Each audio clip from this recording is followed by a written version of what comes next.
Yo, it's your boy Ryan, Northwest Sports Fanatics, back at you with a new video. Today is Sunday, December 1st, 2024, with your boy Ryan and the Northwest Sports Fanatics. Make sure you guys subscribe to the channel. Smash that like button either now or on your way out. Donate to your boy if you can. Cash App $, ORIONNWSF, or the YouTube Super Chat right here. We got the San Francisco 49ers versus the Buffalo Bills.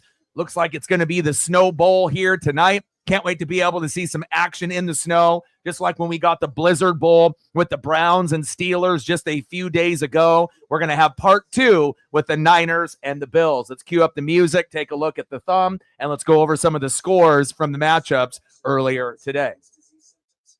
And on the thumb on the left, as you can see, we got Brock Purdy. And on the right, Josh Allen. I see you, baby.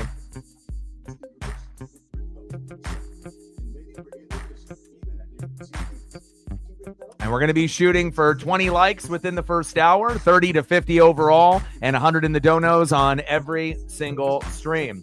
Daniel in the building, what's good? Captain in the building, what's good?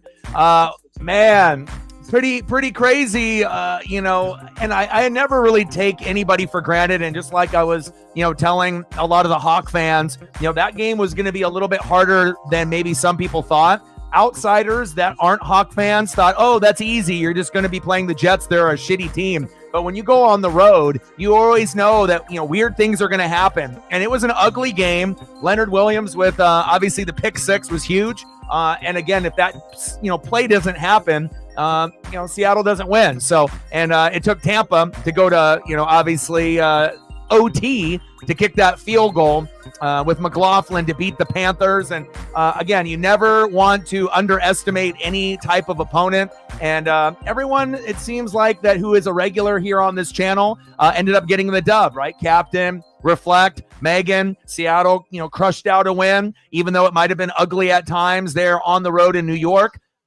You got a nice little dub there, going for a 2-point conversion to win the game with AR against the Patriots. I ended up getting that last-second win in overtime with the Bucs over the Panthers. So, again, sometimes we don't get style points, right, when we end up getting wins. Of course, you would love to be able to blow out the other team, but sometimes that's just not in the cards. But at the end of the day, when you look at the final scoreboard, all you want to see is your points a little bit higher than the opponent, and obviously another W in your win column. So we'll see how it all plays out here, obviously, with the Niners and the Bills in this Snow Bowl part number 2.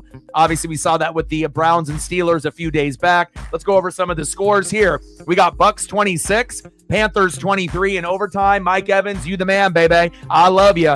Chargers 17, Falcons 13. Will the Thrill was messaging me, obviously, and when Kirk Cousins throws for 4 picks, you're not going to win. And Chargers ended up winning 17-13, and I told everybody, the Bucs are coming, and we got a chance to catch up to the Falcons, and we're right there with them now. And again, the Falcons had a couple games where they won maybe by some controversy. But, again, we just have to be able to put our heads down and see what happens. But Chargers 17, Falcons 13. Falcons fans, Will and Shep upset, but that's how it goes when you throw 4 picks in a game. You're not going to win. Steelers 44, Bengals 38. Russell Wilson, and I already told you guys this when he first started in those first 2 games. He looks like the Russell Wilson from the past. He might not be a top 3 quarterback like he was in Seattle in his prime, but you can definitely see the connection that he has with George Pickens and company compared to when Justin Fields was playing. Even though that they had a good record with Justin Fields, let's be honest, Justin Fields can't throw. He's a good runner, but he can't throw. Russell Wilson was the right answer. And yes, he might not be the most likable guy off the field, but as far as on the field, he's money. And, I'll be honest right now, I'm not really a big Russell Wilson guy, but if I had a chance, to have a player like that, play for me, and I didn't have Baker Mayfield, would I want Russell to play for me? Yeah, as long as I'm getting the Russell Wilson that I'm seeing this season. And obviously a little bit from last year, he had that connection with Cortland Sutton. I feel bad for the Bengals and Joe Burrow. He's literally doing everything that he can to try to get this team dubs. He's got a great touchdown to interception ratio overall, but the defense stinks. And again, if you don't got Jesse Bates III, you don't got a good defense, you're not going to be able to hang. Now, for the Steelers to give up their defense 38 to the Bengals was a little eye-opening, and that was a very high-scoring affair, 44-38 Steelers. But at the end of the day, Mike Tomlin does not have losing seasons. Minnesota Vikings 23, Cardinals 22. That one went back and forth. Aaron Jones with some fumbles and obviously having some adversity, but being able to get in the end zone when it counted most. 23-22 final, Vikings win. Colts 25, Patriots 24 with a 2-point conversion at the end of the game by AR. A risky choice, but I think it was the right choice, especially if you're going to be trying to stay into the standings. If you go to overtime, you definitely could have lost that game. You just never know how the ball is going to bounce or the coin is going to be flipped. And again, sometimes I'm not for going for 2 points at the end of the game, but in that particular situation with that particular team going against that particular opponent, New England, I thought it was the right call. They executed it perfectly. And now if AR would have thrown it, they would have lost. So I'm really happy that they decided to have him just run it himself. That gave him the best chance to win. And I know Sarah's happy about that. 25-24, a 1-point win over the Pats. Seahawks 26, Jets 21. The Jets had a 14-point lead, and it looked like Seattle was going to bend but not break. But eventually, good things happen to those who wait. You got a nice pick six from Leonard Williams. Seeing a big boy get that thick six all the way to the end zone was the difference in the game. And it shows you if Seattle actually has a defensive line that can be productive. Now we just have to wait for their offensive line to get built. This team can be special, not only this year, but in the future. The Hawks and the Bucks are trying to win the divisions and for the NFC West and the NFC South. And it looks like we have a pretty good chance of doing that. Commandos 42, Titans 19. When you're on a 3-game losing streak, what's the best way to get back on track? To play a shitty team like Tennessee. 42-19 Commandos. Nice job by Jaden Daniels. Texans 23, Jags 20. If you ended up watching that game, that dirty hit on Trevor Lawrence was unexcusable. And again, fights have been breaking out because it's not only rivalry week in college football, but also, there's a lot on the line in these NFL games. I hate to see a targeting call that vicious. Hopefully, prayers up for Trevor Lawrence. Mac Jones came in, but they couldn't get the dub. Texans 23, Jags 20. Rams 21, Saints 14. Obviously, the Saints and the Rams, offensively are going to be up and down from week to week. And again, at one point in the game, it looked like the Saints might be able to catch up, but a little bit too much Kyron Williams and Puka Nacua. Final score, Rams 21, Saints 14. And one of the best matchups over the weekend, the Philadelphia Eagles 24, Ravens 19. And it shows you, even though the Ravens don't have a defense, if you miss too many field goal attempts and extra points like Justin Tucker, that costs them the game. And again, in years past, they've been able to have, maybe a suspect defense from time to time, but this is the worst defense Baltimore has had in years. And this was definitely a winnable game, a tough game, but Philadelphia, a little bit too much Saquon late in the game. He ended up getting into the end zone, and that ended up being the difference. And again, like I mentioned, the Detroit Lions are the number one team in the NFC, but right behind them right now is the Philadelphia Eagles. They improved to 10-2. And then obviously on Thursday,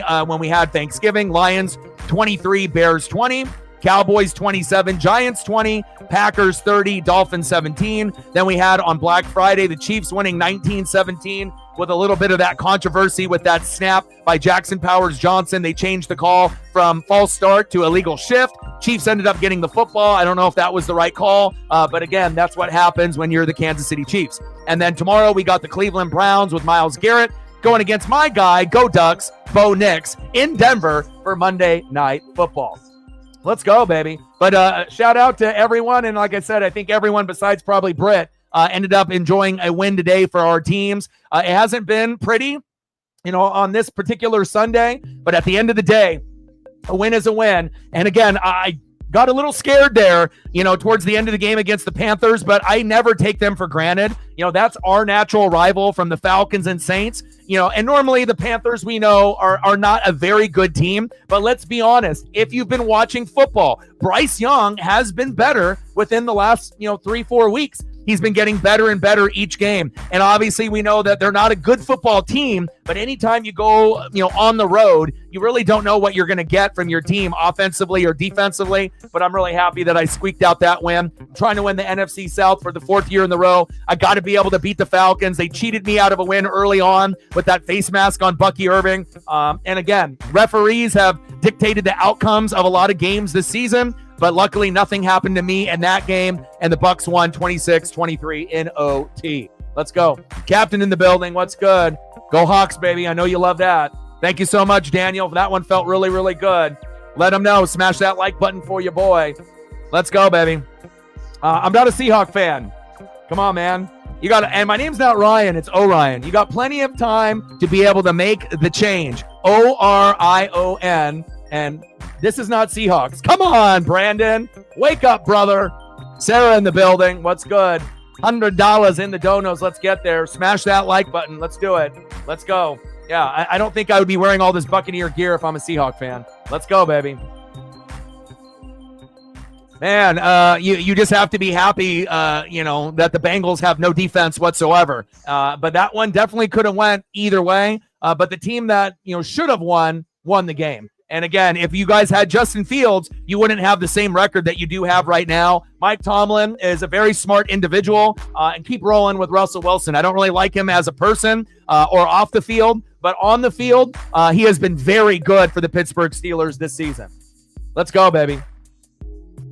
Reflect in the building. What's good? Yeah, I think pretty much all of us ended up getting dubs, and that felt good. Let's go. Yeah, it might be time. It might be time. And of course, Raheem Morris is going to say no Kirk Cousins for the rest of the year. And that's fine, because if they end up going that route, maybe the Bucs will end up going to the playoffs. And, you're going to get good Kirk, bad Kirk. And the same thing would happen with Michael Penix Jr., where you can get, good Michael, bad Michael, right? But we haven't really got a chance to see what he can fully do in a full game from the very beginning.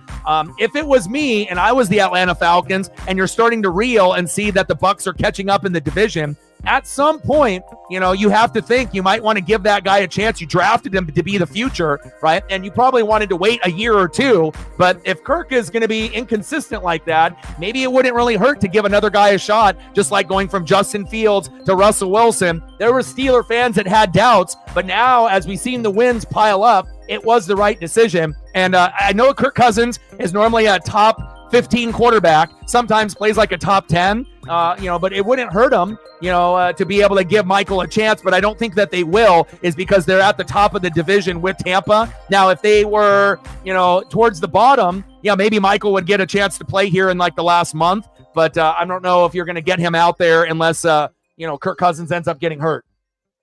But that would be great, but again, we'll have to probably wait and see what they decide to do. Could be.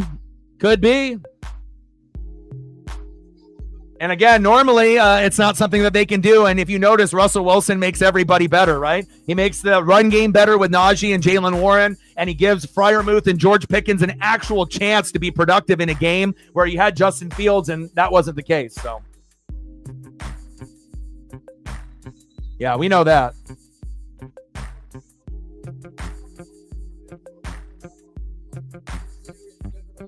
Yeah, like you said, though, all we got to do now is just get that offensive line going. Thank you so much. Finley in the building. What's good? Tyree in the building. What's good? Hey, Finley, you guys didn't get the dub, but you could have, and again, you gave everything that you possibly could. And if Baker didn't come back in that game, you would have won. You injured him. I didn't think he was going to come back in the game, and I thought we were going to lose that game. And somehow, some way, he came back in there. But again, don't hang your head too much. You already know what it is with your Panther team. You already are one of the bottom 5 teams in the NFL. It's not like you're just going to turn it around and win like 8 games in a row, but again, you're getting better and better each week, and that's what matters. Seeing Bryce Young develop instead of him, people saying, oh, he's a bust, he's terrible. Now we think maybe he has a chance to be that starting quarterback for the Carolina Panthers. And again, he's not exactly where you want him to be. At this point, shotgun set for Allen, screen pass. Dancing and romancing, a nice gang tackle by the Niners there. But again, you're starting to see steady improvement with Bryce Young and the Panthers overall, game in and game out, and that's what matters. What's good, brother?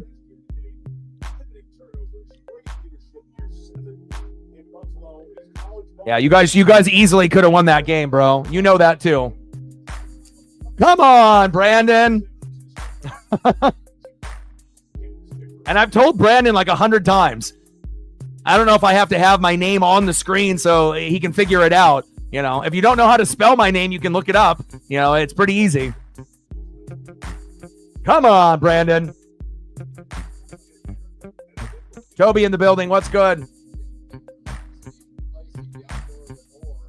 Yeah, and when we missed that field goal kick, I was like, oh, fuck. And then, I was like, oh, God. Anytime you miss field goal kicks late, and McLaughlin usually is pretty good. And then when it went to overtime, I definitely was biting the nails a little bit while I was making the thumbnail for this game. But, again, I like seeing you guys improve, and you're getting better there. I think I'm really the only matchup with Shep that actually has a chance to beat a team that's better than me. All the other matchups are pretty much decided in our league right now. Third down.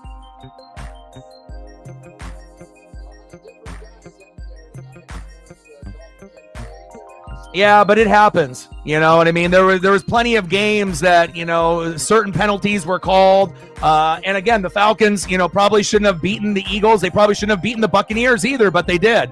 And again, when a team gets hot, there's nothing that you can do. And, it was a good quality win for them. But again, it's all about consistency in the NFL. Allen, a little check down. Go, baby, go. And not enough room there. 9-yard gain for Ty Johnson. 4th down and 4. But right now, I am at 105, and Shep is at 98. He's got Purdy, who's injured, Kittle, who's going to probably go off, and also Buffalo D. I have Denver D tomorrow and Christian McCaffrey. And right now I'm up by 7. So I don't really know. They have me projected winning by 7, but if McCaffrey doesn't get in the end zone, I definitely can lose. Looks like Matt beat Megan. Zini beat Sarah. Reflect looks like is going to beat Double E, even though Double E gave everything he had. He just couldn't have shit the bed with Tank Dell. You got Lutz tomorrow, so you're going to end up winning. And then looks like Chief is going to beat Captain. So a lot of the teams that were supposed to win won. And it's frustrating for the other teams that are in the league where, we're trying our best, but sometimes our very best isn't good enough. When you're going against the teams at the top, it's like, in years past, if you put up 130 or more, normally that's a pretty good chance for a dub. But if you're playing one of the top 4 or 5 teams in the league out of 10, that sometimes isn't enough. And it's unfortunate, but that's just how the league is. We got a lot of smart individuals. And again, there's sometimes just bad luck, and sometimes guys shit the bed. Some guys perform better than others. And sometimes you leave points on the bench with guys that you never had an intention of starting. And if you would have, like Elliott had a couple guys on the bench that if he would have played, like Scary Terry McLaurin, he would have beaten Reflect. But again, coulda, woulda, shoulda. And sometimes that happens. Man in motion. 1st down and 10 for the Niners. George Kittle.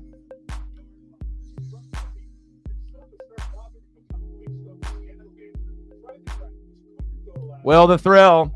Yeah, I don't think Kirk is washed. 1 game of 4 picks, But again, Tampa's coming, and I told you, it's all about consistency. You guys got really lucky on some of those wins at the beginning of the season, and even some you had the refs help you out. But again, it shows you have to be complete, and again, it's going to come down to Tampa or Atlanta, but we'll see what happens. And, Kirk isn't washed, but again, a horrible game for him. It's just like the field goal kickers like Justin Tucker missing kick after kick after kick after being like the best field goal kicker of all time. The guy can't even make a kick. So, a lot of crazy things have been happening lately.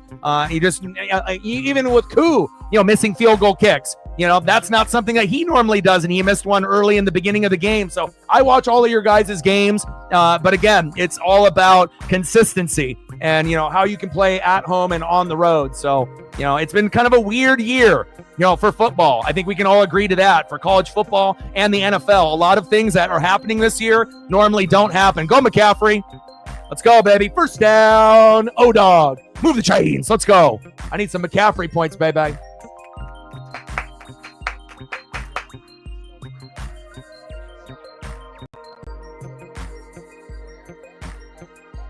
Yeah. But the thing is, though, you guys were the ones that invested in Kirk. And, if you guys had a shitty record, then maybe Michael would be in. But if you're hanging around, with Tampa with that record, I highly doubt that they'll go to Penix. So, the only way Penix is going to get in is if, Kirk gets injured. Go, baby, go.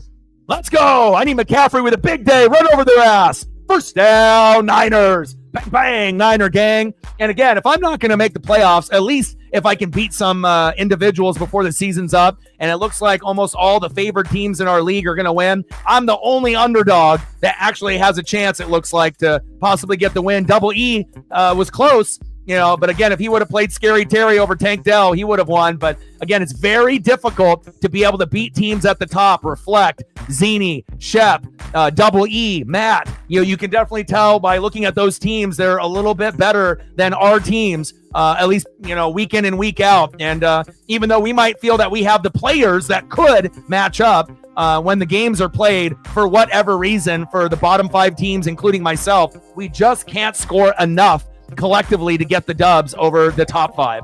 Frustrating, but maybe I can be the underdog win for the rest of the teams and the bottom 5, so we can at least have somebody, try to upset someone. But it's not like Shep is going to be eliminated or anything's going to change if I beat him. But he is the only one that sends me the taunts on the app out of anybody so far. So first down and 10 for the Niners. Birdie, hands off. Keep pumping those legs, McCaffrey.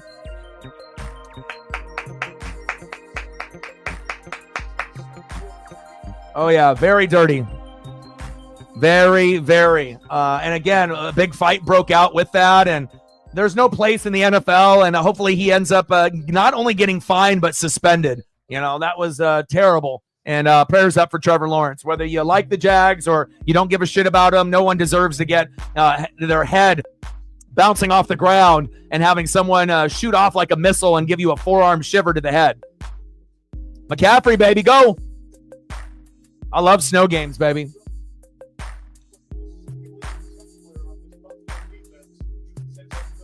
Yeah, but we'll see where it goes. And remember, if you bench Kirk and Michael comes in, there's no guarantee that Penix is just going to light it up for 3 touchdowns, 350 yards, and no picks. There's going to be some growing pains, and he'll have good games and he'll have bad games. But I'm not really sure if that is the answer based off your record right now, even though Atlanta has been on a slide in the last few games.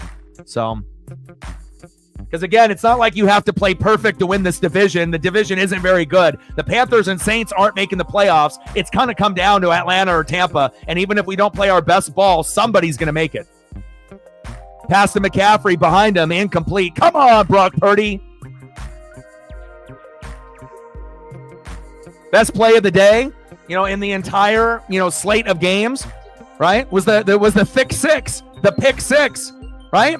Former team on the Jets, Seattle Seahawk, Leonard Williams. Let's go. And it shows you if you got a good defensive line, it makes all the difference. And if they didn't have all those injuries with the linebackers and the defensive linemen early on in the season, they probably would have a few more wins under the belt.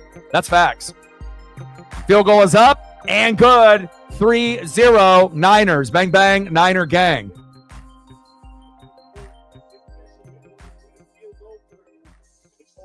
And again, to be able to see, a big boy, right?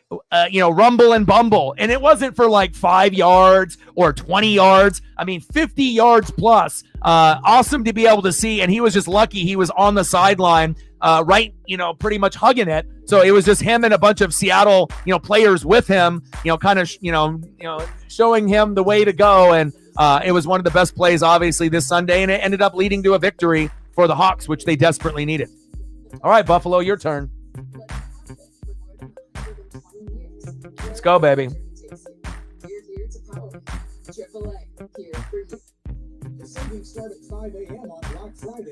This might be like the first time that almost all of the teams for most of the regulars, besides Finley and Britt, have won, and as well as Will being kind of a regular now and being back on the channel. But normally we don't have the Colts, the Hawks, and the Bucks win in the same week. I think this is actually the first time all year it's happened.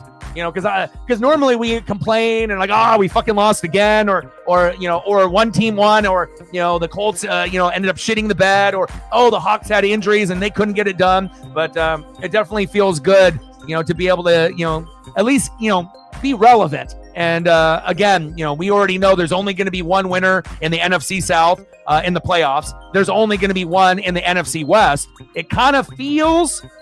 And obviously, we'll see. It feels like it's going to be Seattle or Los Angeles Rams to me. No disrespect to the Niners or the Cardinals, and it is possible Niners and Cardinals could win it. But it kind of feels, at least right now for me, it could be the Seahawks or the Rams. But an injury or two could change that in a heartbeat. And then obviously we already know it's going to be the Falcons or the Bucks, and we'll just have to kind of wait and see how it all plays out. So.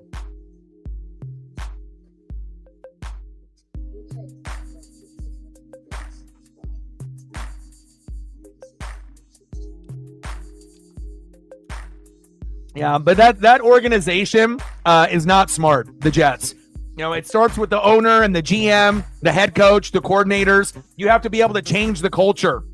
And if you don't change the culture, right, you're just going to have that, failure year in and year out. The Jets need someone like a Dan Campbell from the Lions to be able to change that culture, and they have to be able to buy in, but again, it's going to be probably quite a while before they're relevant. And it's kind of crazy because, it's like they have some decent players, Breece Hall, Devontae Adams, Garrett Wilson. They got some guys on defense like Sauce Gardner. So it's not like they don't have anything, but again, it's a team game. You just can't have 3 or 4 guys on offense, 3 or 4 guys on defense and think that's enough. It's not. It's 11 on 11, and you got to have better coaching as well, which they don't have. Dropped in the end zone. Kneel it. There you go. All right, Buffalo, your turn.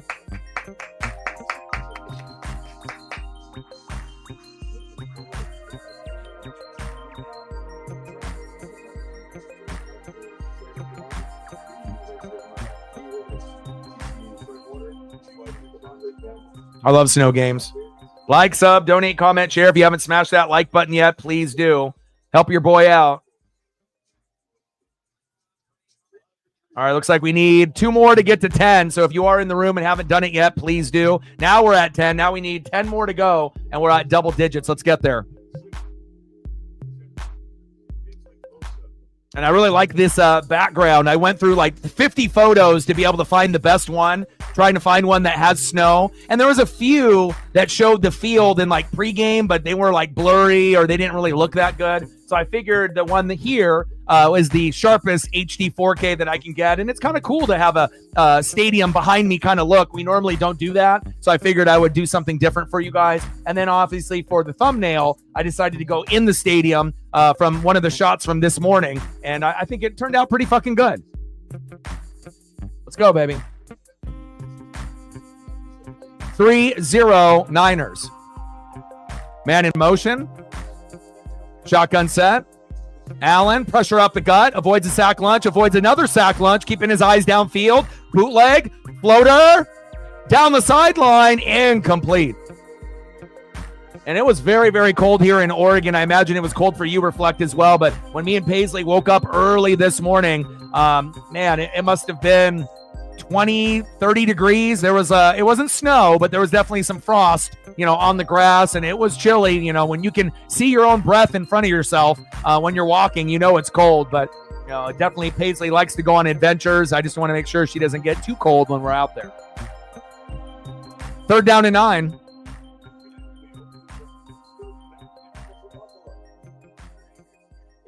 Shotgun set.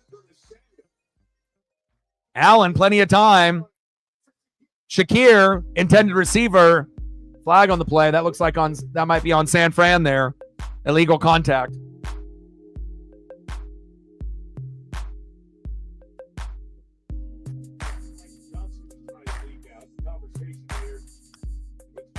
First down, Bills.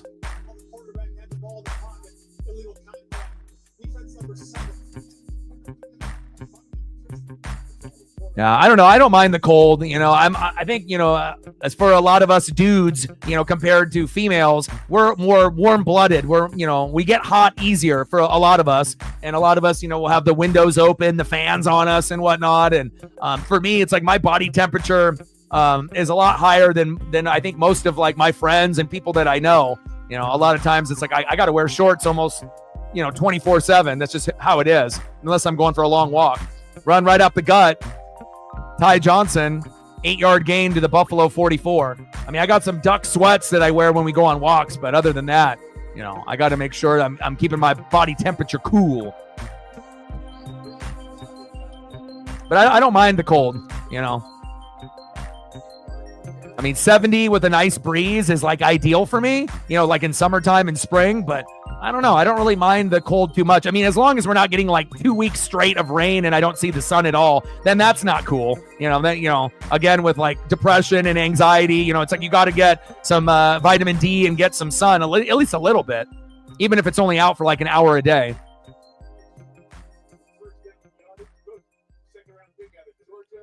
James Cook with the short gain. Third down and 1.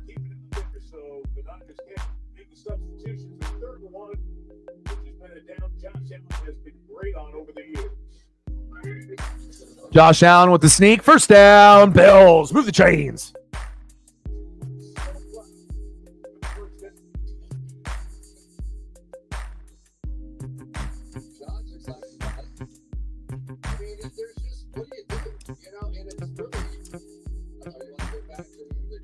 And the game is in Denver. The game isn't in Cleveland. So you're not going to have to go into the cold. You're going to be playing at home. So no going to Cleveland. It's in Denver. Better chance for Bo Nix to win at home, too. Allen. There we go. Quentin Morris. First down, Bills. Move the chains. Nice catch by Quentin Morris. Tackle there by Fred Warner, one of the best in the game. God, I love snow games. And obviously, this is a little bit more entertaining, I guess, player for player per se, unless you're a Steeler fan or a Brown fan with that Blizzard Bowl that we had before. But like I said, Jameis Winston makes things interesting, and he's going to make it interesting tomorrow with Bo Nix. There's going to be some plays where you're going to be like, oh my God, that was amazing. And you'll have like a 40-yard touchdown to one of his receivers. And then, we're going to get the bad Jameis where he's going to get sacked, fumble, and maybe even throw a pick six. So you never know what you're going to get in a Jameis Winston, Cleveland Brown-led team. Nice tackle there by Campbell. Second down and 14 on the San Fran 42.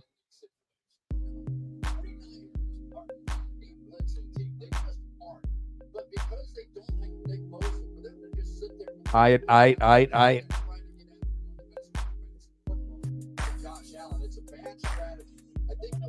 Oh, wow. Look at that. That's cool. That's a very iconic photo. Shotgun set for Allen. Second and 14. There you go. Khalil Shakir. I got him in fantasy, but again, I didn't have the heart to play him. It was, I could have possibly played, him or, Juwan Jennings, but I didn't really trust too many people in this particular game. Like even having Christian McCaffrey play made me a little nervous, but I don't have too many other options. It's like him, Tony Pollard, James Conner. So, but again, you would assume in snow games, it's going to benefit the running backs the most. Receivers, you're just going to have to get lucky and hope that the quarterback finds you. David in the building. What's good? Fly, Eagles, fly, brother. Shotgun set. Allen with the keeper. Run, baby, run. Run over somebody. There you go. Nice job, Josh. He don't care. He's built like a linebacker anyways. First down, Buffalo. Move the chains. Yeah, Appalachia. I see programs when I watch like Nat Geo, Discovery, and History when it shows areas like that. It's very beautiful there. Yeah, but for anyone that's never been to Oregon or Washington, man, I'm telling you, if you like the outdoors with the different camping locations, the lakes, the rivers, the mountains, I mean, we got the scenery better than anywhere in the country. Very beautiful here. Shotgun set, halfback toss. Oh, Cook gets fucking blasted. Oh, my. Good thing Cook didn't fumble that there.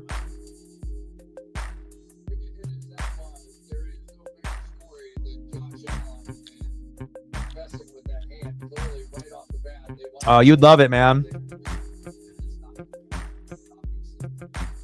I mean, on top of having all the great, great scenery, if you like to be outside with your pet or by yourself, dispensaries, breweries, wineries, if that's your thing, we got a lot of that over here too. So there's no limit of entertainment, here. Again, it just depends on what your vibe is.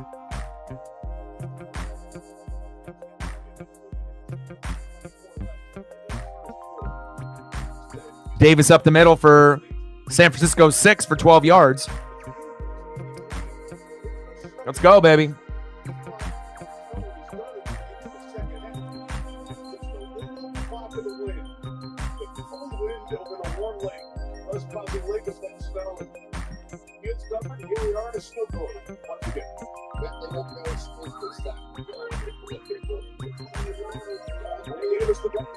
Nice job by Ray Davis up the middle for 13 yards. Giving James Cook a little bit of breather, and he says, let me cut it right into that defense. Let me rumble and bumble all over your asses. First and goal to the San Francisco 5. Yeah, I agree with that too. I mean, that's why I like watching like Life Below Zero and all those shows that, show like, living in that particular life where you have to be able to hunt and, get your own firewood and, live that life that a lot of people lived, hundreds of years ago. I don't know. I obviously wouldn't be able to do it by myself, but I feel that I would love to visit, that area at least once before I die to be able to see it firsthand, and if I had the, proper, teacher, I think I could, but touchdown Buffalo. Ray Davis, baby. If you're a James Cook fantasy owner, Zini, not ideal, but you'll probably get a James Cook touchdown before the game is up. Nice job.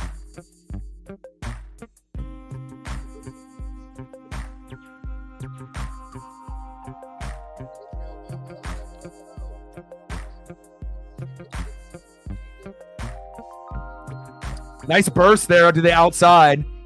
And I love the diving. You got to dive in the snow. You just can't walk in. You want to make sure you're sliding around in the snow out there, right? Make us fans understand why snow games are so badass. Extra point is up and good. 7-3 Buffalo. Great start to this game considering all the snow. I love it, man. Look at that. Beautiful scenery. All right, Niners, your turn.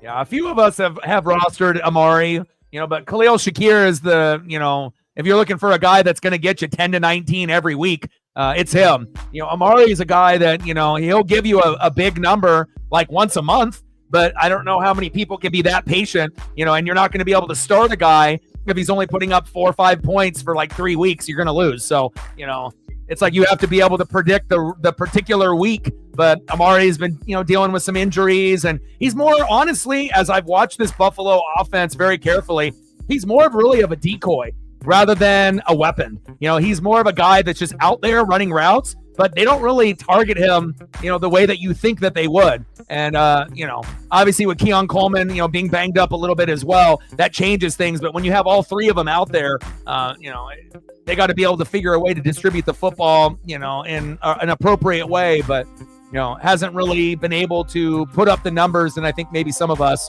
thought he was going to. I mean, I had him for a few weeks and then I just had to let him go. But even with Shakir, I've had him for a good chunk of the season, but I haven't really been able to use him. It's just kind of like insurance wide receiver if I desperately need someone. And Buffalo's had red matchups pretty much the back end of the season. If you go and look at Buffalo wide receivers, it's been red for like 7 weeks in a row. So, I mean, you can always buck the trend and say, well, fuck it, he's going to still have a good game. But when you got red, and you have other options on your team, sometimes it's better to go a different direction. So,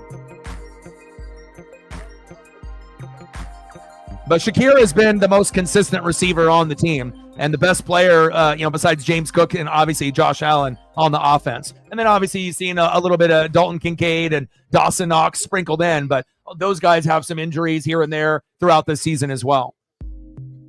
End of the first quarter, 7-3 Buffalo.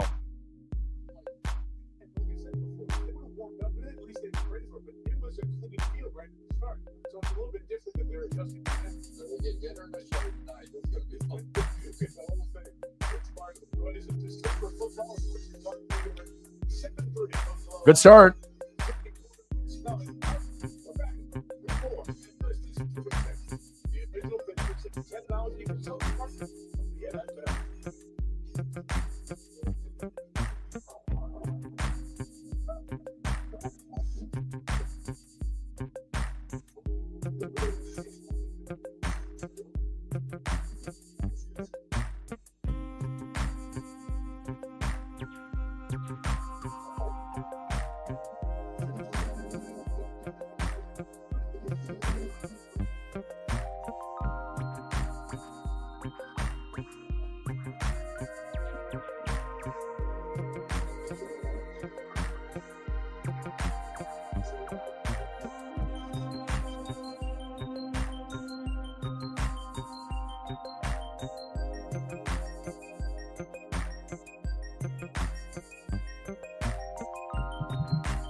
Let's go over some of the scores, obviously, here today. Buccaneers 26, Panthers 23 in overtime, Chargers 17, Falcons 13, Steelers 44, Bengals 38, Vikings 23, Cardinals 22 and a squeaker, Colts 25, Patriots 24, going for that 2-point conversion by AR, 26-21, Leonard Williams, you are a god, 42-19, Commandos over the Titans, 23-20, Texans over the Jags, but after that dirty hit, I think a lot of us were hoping that the Jags would win.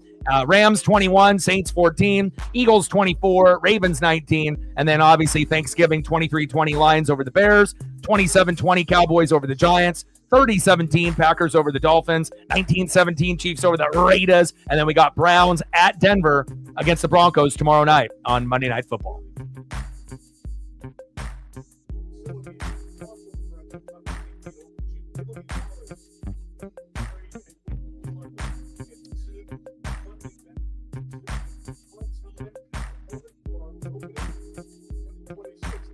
Let's go. Little play action. McCaffrey. Let's go, baby. Wish I could have had Christian McCaffrey from week 1. If I had him, I'd probably be in the playoffs. Let's go. I need him to have a monster day if I'm going to be able to beat Shep. I mean, again, considering he's got Brock Purdy, George Kittle, and he's got Buffalo D. So I got McCaffrey and I got Denver D, and I got to get 10 points out of Denver D tomorrow, I hope. Somewhere between 10 and 12. And I'm hoping that McCaffrey can get 20 points here today.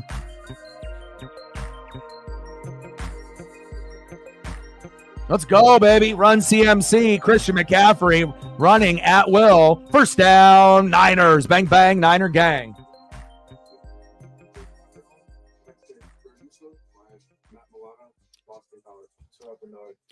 Yeah, I think the Broncos can win tomorrow. I'll be rooting for Bo Nix to have a great game. And again, playoffs are on the line.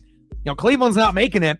Denver's 7-5. And again, if you want to, be that third team in the AFC West to join the party with the Chargers and the Chiefs, you got to win against the Browns. That's not a game that you can lose. You got to go to 8-5, not drop to 7-6, and I think they will.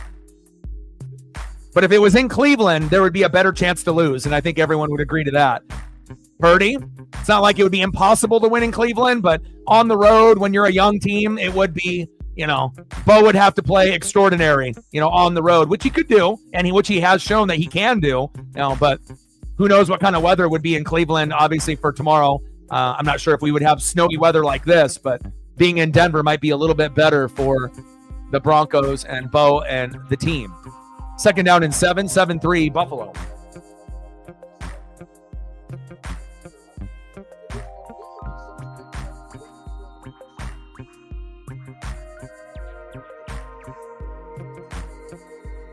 Go, baby, go.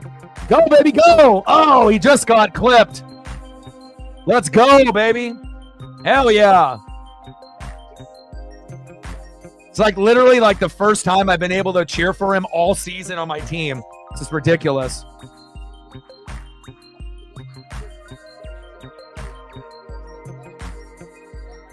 But again, I haven't heard about anybody that had McCaffrey that made the playoffs, and that's a lot of people, that either picked him first or second.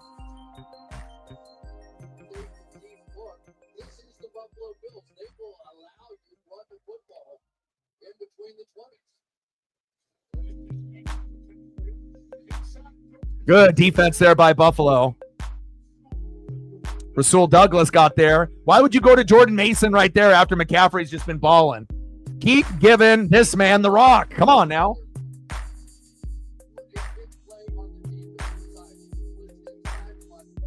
Yeah, definitely excited about the championship games. Big Ten, SEC, ACC, SEC, Big Ten, Big 12. Should be interesting. As well as this college football playoff. Second down and 14 on the Buffalo 34. Shotgun set. Purdy. Good protection. Pump fake. Get rid of it. Floater going deep. Intercepted. Brock Purdy, you're an idiot. Flag on the play. Purdy, what are you doing?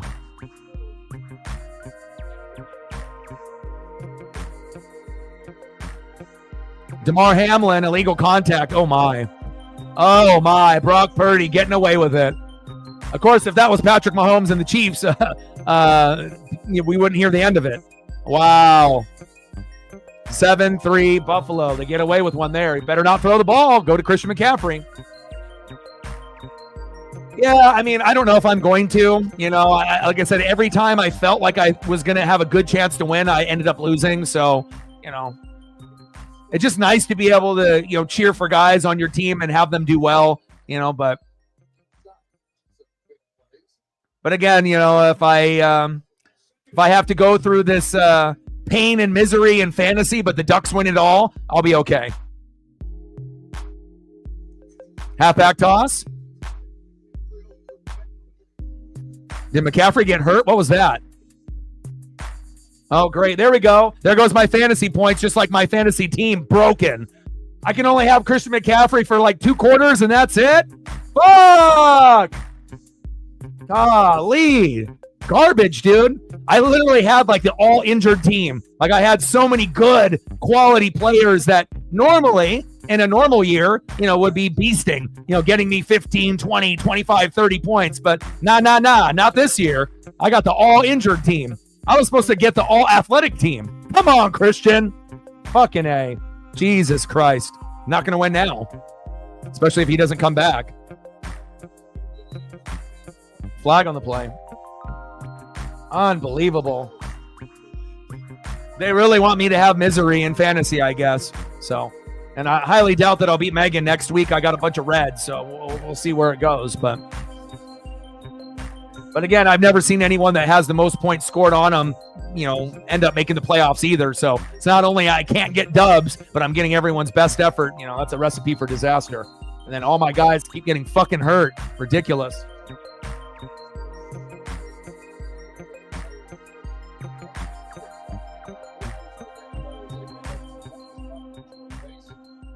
Second down and 20. Shotgun set.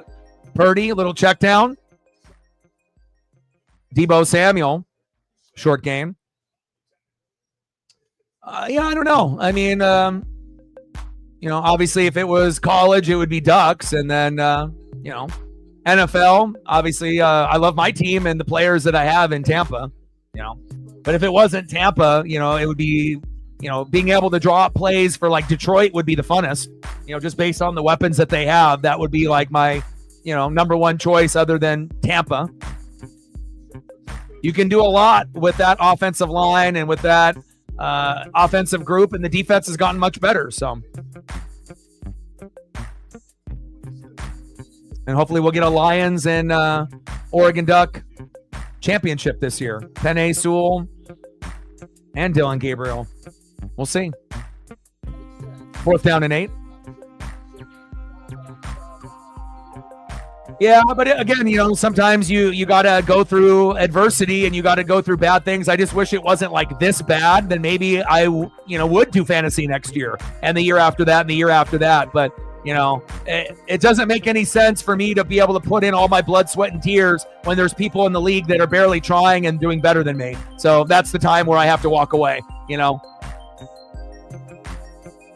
Field goal up, no good. It's like I got almost 200 moves just to get to this point, and I only have a couple wins. If I didn't make all those moves, I would probably only have one win this season, if not any, But again, it's all about the players that you have, and if they can stay injury-free and if they're playing well. And if you get the right combination of players, you're going to have a great year. And then also you got to keep adding on, each week like Reflect typically does, like myself, and you want to make your team better week in and week out, but it's going to be tough because fantasy is one of my favorite things to be able to do. I do spend a lot of time and energy and effort watching film, reading stats, clicking on all the names and, looking at a lot of different factors. But, sometimes, good things come to an end. And, I'm not going to say it's going to be forever because I do love it. If I didn't love fantasy, then, I never would be back. But I do love it, so I'm going to probably have to step away for a while and then,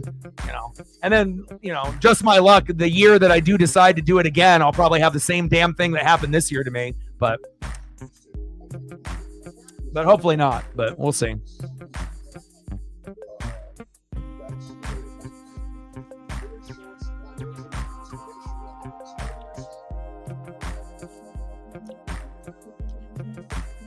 Yeah.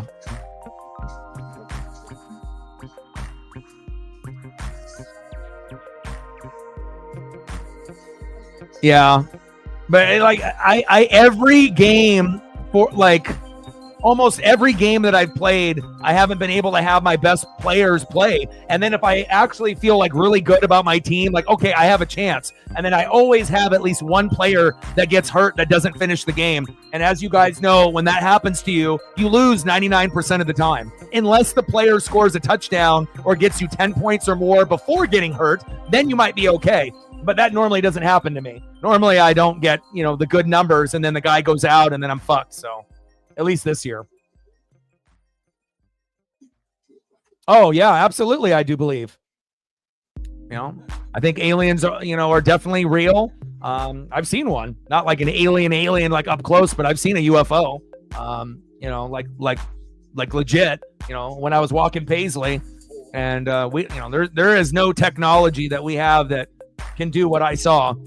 But yeah, I definitely believe that there is something, out there, there's, like I said, there's too many reported sightings, across the globe, for, people just to say, oh, it's just a hoax or it's just someone with a big cast, or it's people dressing up and, leaving, different things there.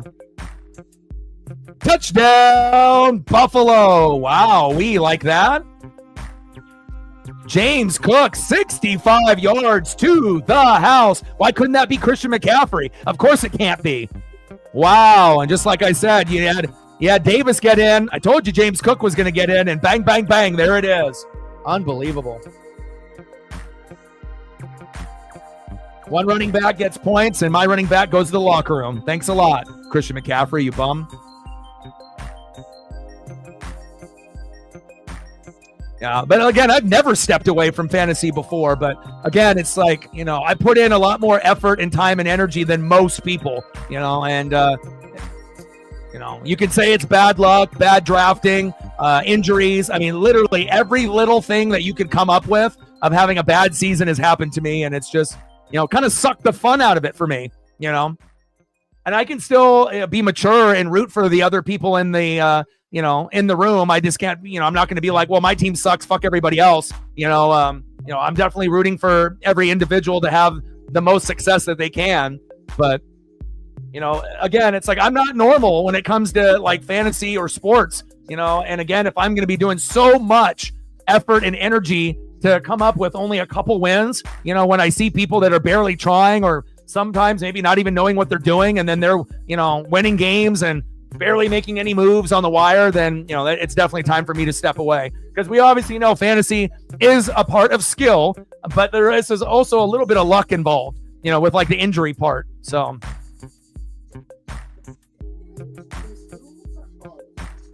yeah. Zini might be the, depending on, the matchups and whatnot, but Zini's team might be, the top team. And then you're going to have the, Reflect right there below. And then obviously with the Shep and then either Matt or Double E. But, if you look at Zini's players, just like Matt's players and Reflect's players, it really just depends on who goes off and how many players that you have can go off together. Certain rosters are built differently. That's why, like in the bottom five, including myself, no matter what we do, it's never good enough. Frustrating.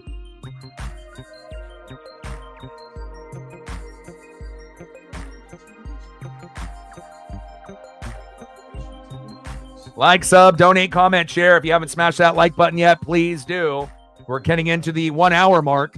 We got 9 more likes to get to 20. So if you are in the room and haven't done it yet, please do. Now we're at 12, 8 more to go. And we're at 0, 100 to go on the Dono train. But I could definitely see it happening anyway. Because like I said, Reflect won it last year. Shep essentially won 1 year. Zini has won 1 year. So we got 3 champions that are going to be in. And then you either got Matt or Elliot that are going to join the party. And depending on who gets in, Matt probably would have a better chance to advance than Elliot, just based on his players. And if you look at the top tier talent, your team has a little bit better talent on the roster, Matt, than Elliot's team. But again, we'll find out who ends up representing that last spot. And whoever doesn't get in between Matt and E definitely deserves to get in. But that's kind of how the cookie crumbles. But, I wish the best of luck for everyone in the league.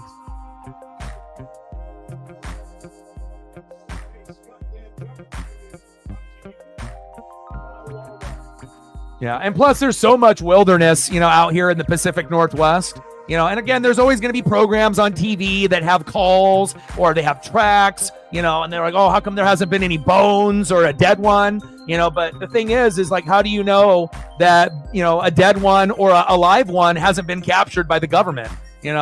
Like I said, it's not like the government is really honest about everything that they do, with the UFOs, Area 51 and aliens. Like, it's very possible that they have one or have remains of one,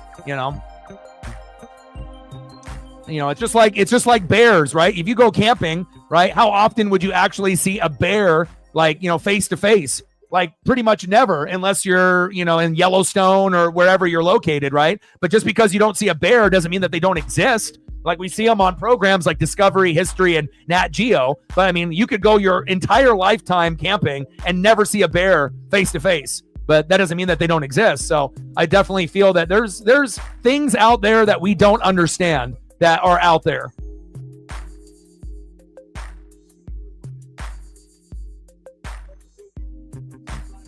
Handoff. And I already had Jordan Mason do the same damn thing when he got hurt and didn't return. And I've had so many players, and I doubt Christian McCaffrey is going to come back. So, but I guess that's just how it goes for me, But again, if the Oregon Ducks can win the whole thing, then this will make up for all the misery that I've had this year in fantasy, which I've never felt like this before. And, that would probably be the only thing that would make up for what happened this year for me. So hopefully it happens. So that way I can have that. And then next up after the Ducks, if we win it this year, obviously the next up would be Seattle Mariners. Got to get that pennant. Handoff. Jordan Mason again. But if there was any type of, like, oh, maybe you'll change your mind and you'll do fantasy. Well, right here, with McCaffrey, it's like if I was at least able to finish strong, maybe there would be a glimmer of like maybe, even though, it's been terrible, but this is just a sign right here, with Christian McCaffrey and everybody else that, yeah, I gotta step away. And I don't think it'll be forever. I will end up doing a league again, but I don't know how many years I'll have to take off before I decide that.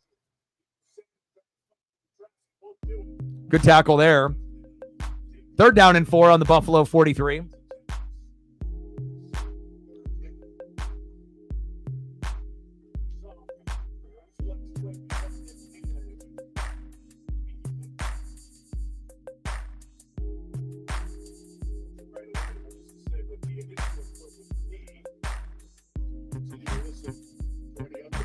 Third down and 4.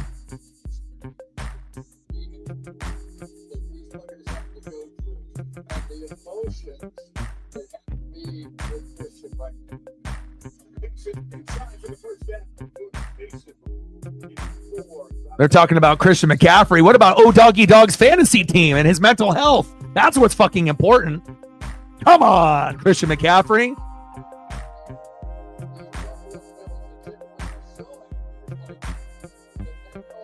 Oh, yeah. I agree to that, too. And I think a lot of times people, assume that, stuff is coming out from, outer space. But there's a lot that's coming underneath the ocean, where we already have like military bases under the water, right? And underground. Right? It wouldn't surprise me if, there was some kind of like UFO technology type stuff underwater as well. Especially if we don't have the technology to go to only certain depths as well. So.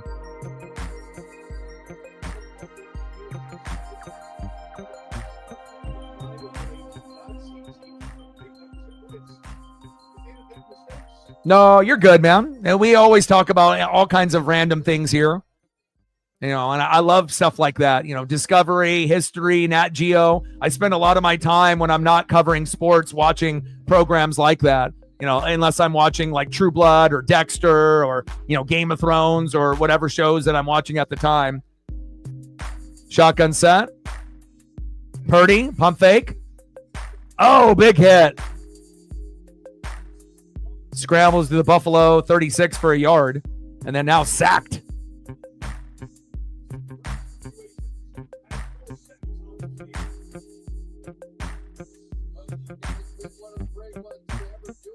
Come on, Christian. How could you do this to me?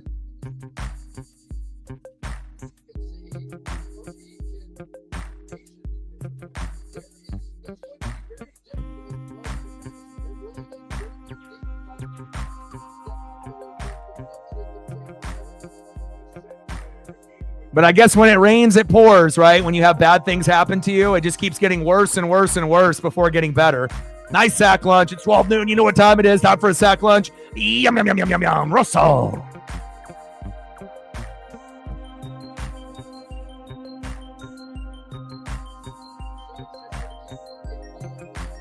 Bro, you don't understand though, Steele. You don't understand, bro. Like I said, you're new to the channel, but like I said, I've been doing fantasy for years and years and years and years. I've never finished lower than 3rd.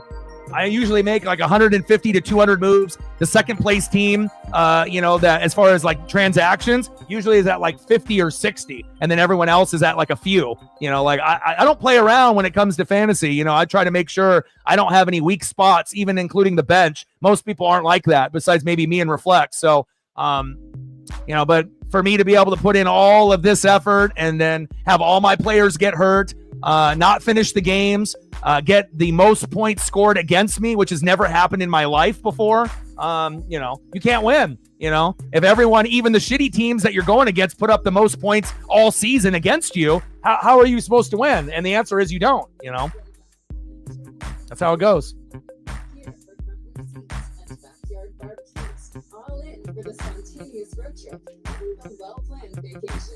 For worry-free commutes, awesome adventures, and great... Yeah, and if you look at The Wire and you look at moves, I've continued to make moves every single week. I just haven't just like said fuck it and given up and not make moves. Like I'm always making moves all the way to the end, But again, like it just depends on like, how competitive you are, on it or not. And I feel like for some people that do it, they just do it for fun. I don't do it for fun. I do it to fucking win, and I don't do it to get the respect or to be braggy and be like, oh, I'm number one or I'm the smartest or whatever. It's just like, if I'm going to do something, I'm going to give, everything I got. I'm not lazy, and that's just how it goes, for me and anything that I do in my life.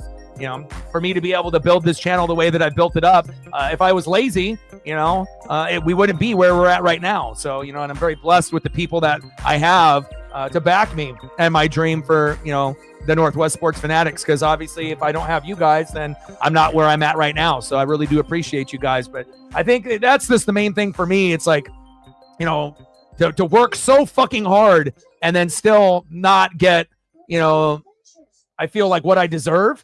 But again, anything that has to do with sports or with fantasy football, sometimes the unexpected happens, right? And I just never have gone through a year like this. And it definitely has put a bad taste in my mouth for quite a while. So.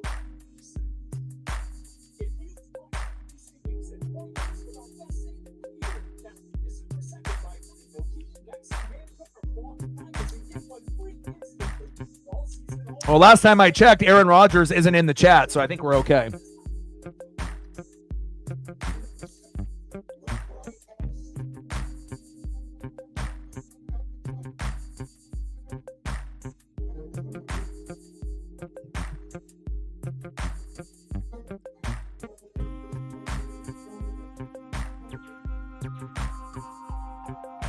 $14-3 Buffalo.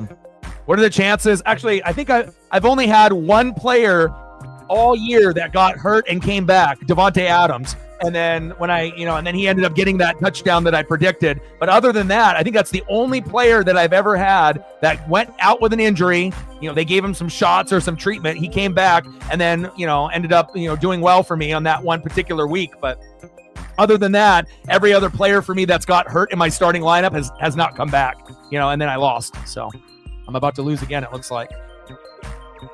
Just when I think I'm going to have a chance, against Chief will Chief and Shep here at the end. Nope. Just rip my heart out. Thanks. Appreciate it. But I guess on the bright side, I got 8.7 before he got hurt, but I don't think that's going to be enough. I'm up by 14 right now, but I don't think I'm going to win. I got Denver D. I mean, unless Denver D gets like fucking 15 to 20 points tomorrow, then maybe I can win. But I don't know if it will be possible. I mean, it is Jameis Winston, but who knows what the score of that game will be. It might be like 24-20. Allen, wide open. Dawson Knox. Go, baby. Nice. First down, Buffalo. Move the chains.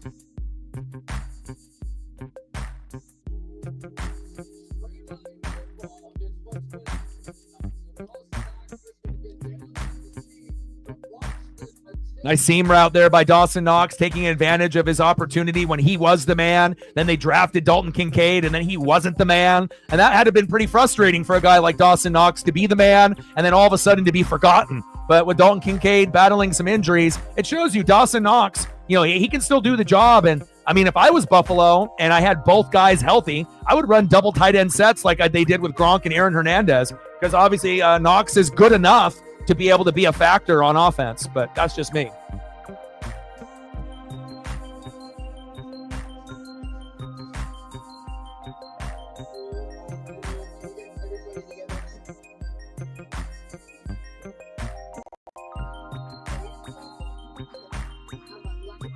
Golly, Zini at 152 already? Golly. Just looking at all your guys' monster rosters, all your guys' numbers. Reflect. Bucky had himself a game for the Buccaneers, baby.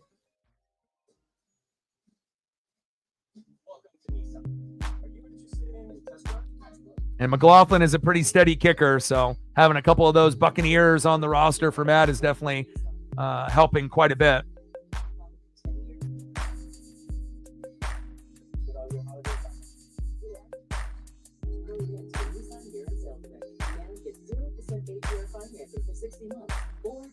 It's crazy. I don't think I've ever seen a team like the Bengals with Burrow and his stat line to be as bad as they are. But again, it shows you if you don't have defense, it's hard to win games. But I don't think I've ever seen like a quarterback wide receiver combo that has been the best in the league and they don't have a winning record. This is like the first time it's ever happened where Burrow is like putting up monster stats with Jamar Chase, right? But the team isn't good.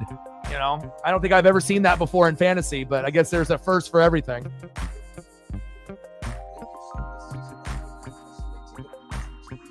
Jimmy in the building. What's good? I appreciate that.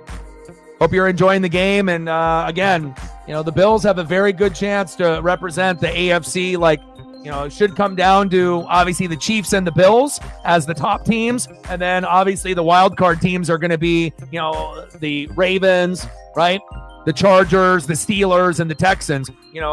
One game, those teams can look great. And the other, following week, it may be a little shaky. But, it is possible that we could end up getting a Chiefs-Lions Super Bowl. But if there is one team that I think that could beat the Chiefs, which they've already done, is the Buffalo Bills. And maybe this is the year that they get it done and they end up beating the Chiefs by like 3 and they advance and we get a Bills-Lions Super Bowl. I know a lot of people would love that. I think that would be the most entertaining, unless you're a Chief fan, of course. But again, if you're not a Chief fan, Bills-Lions would be the best, in my opinion. So, it's up to the Tampa Bay Buccaneers on how they want to go about it because he is still a little undersized and they like to go with both backs, Rachaad White and with Bucky Irving. But it probably would be smart to give Bucky the lead role at some point, but I don't know if they will. But he's definitely put up numbers to say, hey, I can be the starter. Rachaad White can be the change of pace guy. You should give me a few more carries to show what I can do. And Bucky is the better player at 100%.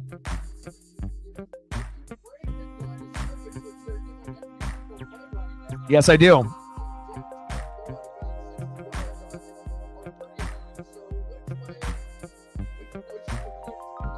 But again, the Bills, their problem in years past is that they were ignoring the fact that they needed a running back. Remember all those years that they had RB2, RB3, and they just had, running backs that weren't fucking good, right? And you're not going to get past the Chiefs unless you got a monster. You got to have a top 5, top 10 running back. They finally got James Cook, right? And that's the difference. You got Josh Allen, you got James Cook. You don't have Gabe Davis there anymore or Stephon Diggs. You don't got to worry about the drama, and he can just spread it around evenly. Defense is still a bit of a question mark as well as the offensive line, but you could say that pretty much from any team. But if there was a year that the Chiefs could go down, it's this year, and I don't know. I don't think the Ravens can do it. I don't think the Chargers or the Texans can do it. Really, it probably would only be the Bills and then maybe the Steelers if they got lucky. If Russ was cooking and the defense was cooking with TJ Watt, maybe they would have a very, very small chance. I think Buffalo would have a higher chance than them, but, you never know. But it kind of feels like it would be the Chiefs or the Bills this year, and then the Lions or the Eagles on the NFC side. But, again, we still got a few weeks to go until we get to the playoff push, and it really comes down to who's going to be hot, who's going to be healthy, and who's not going to have the injuries, Yeah, Buffalo, Detroit would be great because, again, who do you root for? Like, you got the lovable losers in Detroit, and obviously Dan Campbell has turned that around, and obviously a lot of people would be rooting for that. But if Buffalo ends up beating the Chiefs, there's going to be a lot of people rooting for Josh Allen to get his first ring. I think that, you're going to get the country kind of split in half. You'll get those people that, are rooting for Josh Allen to not only make history, beat the Chiefs, but go all the way. And then you'll get the other people that, love Penei Sewell. They love, Montgomery and Gibbs, Sonic and Knuckles. They like Goff. They like what they've been able to build with Amon-Ra and Laporta, and I would imagine a majority would be going for the Lions. But, if the Bills end up making it, they could definitely win it. But Josh Allen would have to be playing hero ball. And then James Cook would definitely have to play well for the Bills to have a chance against the Lions. That's for damn sure. And the same thing goes, for the Eagles. If they want to get past the Lions, Saquon Barkley has to be the best player on the field.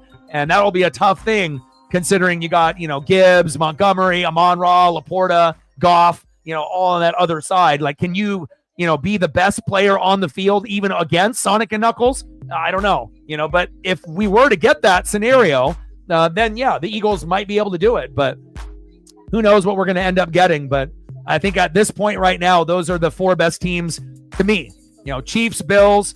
And even though the Chiefs are squeaking by in the most ridiculous ways, getting fucking wins with the refs in the back pocket, it seems like, just like Tom Brady and obviously the Pats years ago.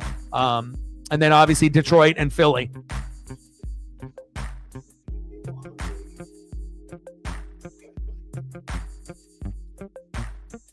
All right. Talk soon.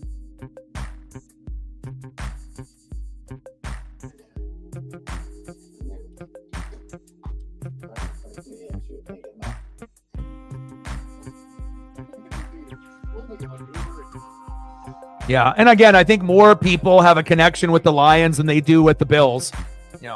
Unless you're a true Buffalo Bill fan, and obviously they've gone through misery too, you don't go to 4 Super Bowls in a row and lose them all and say that's not misery. Yeah, and again, they've been so close against the Chiefs, over the years. So, they've been more of a quality team, but they just haven't been able to get over the hump. But maybe this is the year that they can get over the hump. Nice play by James Cook. Well, you're saying that as an Eagles fan, right?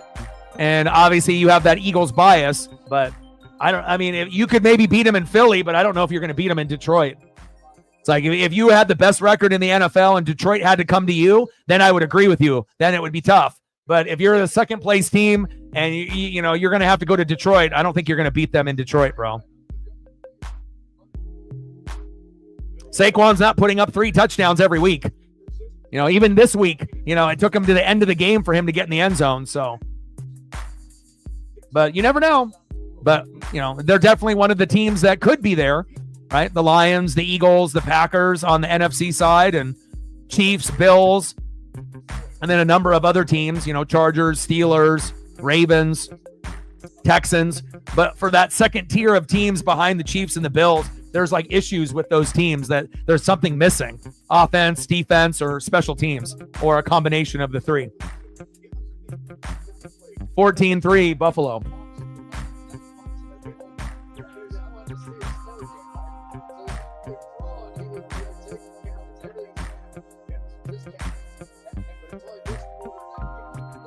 Oh, God. Chris Collinsworth. Chris, what are you talking about, bro? Stop it. You're making everybody brain dead again. Just a mumbling about nothing. But even though the Jim Kelly era didn't work out with Marv Levy, Cornelius Bennett, Andre Reed, Don Beebe, all of, Bruce Smith, it didn't work out. But again, at least you've had Josh Allen over these last few years to make it it's not like the Buffalo Bills have been the worst team in the NFL. Like, they've been very good. It's just that they've been kind of runner-up to the Chiefs. So, but maybe this is the year. 3rd and goal. He still had to tippy toe a little bit. They're kind of coming down here to pick him a little bit. He's got to cover the tight end going across his face. And what he did was he just planted himself between Josh Allen and like, sub, donate, comment, share. If you haven't smashed that like button yet, please do. Trying to get to that 20 number before the stream ends, and we're still looking for our first dono on the dono train. We're almost at halftime, which is a little unusual. Shotgun set. Allen. Back end zone. Corner end zone. Touchdown, Buffalo. Mac Hollins coming into the stadium barefoot. Likes to be in touch with the earth. Doesn't like to be able to wear socks or shoes unless he's playing in the game. Nice hands by Mac Hollins. Touchdown, Bills. Yeah, well, you already knew that Buffalo was going to win this game. The Niners have had injuries. They don't play good in cold weather. So this was already, we already knew who was winning this game even before kickoff started. There was 0% chance that the Niners were going to win, even if McCaffrey played this whole game.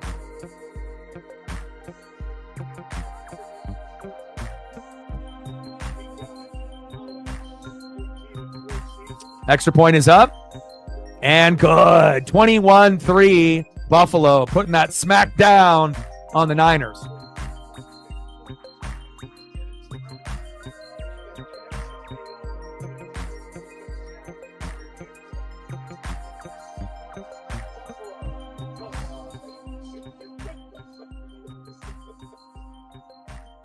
Yeah, it also depends, if you're an AFC fan or an NFC fan, because a lot of times we like watching our teams in our conference. If you're an AFC fan like Steele, he's a Steeler fan. Of course, you don't want the fucking Bills to win. You want to win it, because you're right there with them, right? It wouldn't make sense to root for a team that's your fucking rival to win it, even though you're not a true rival, in the conference. In AFC East or whatnot, AFC North, but you're still in the AFC.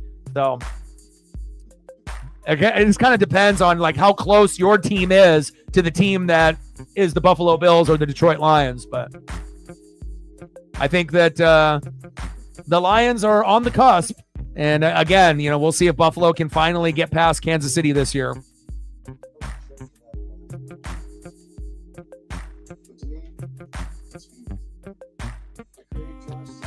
But we wouldn't even be talking about the Lions right now if that defense didn't improve. Their defense was terrible last year, and they almost made the Super Bowl, right? Now the defense is much improved, like Philadelphia's. So, we'll have to kind of see where that goes, because remember, defense wins games, defense wins championships.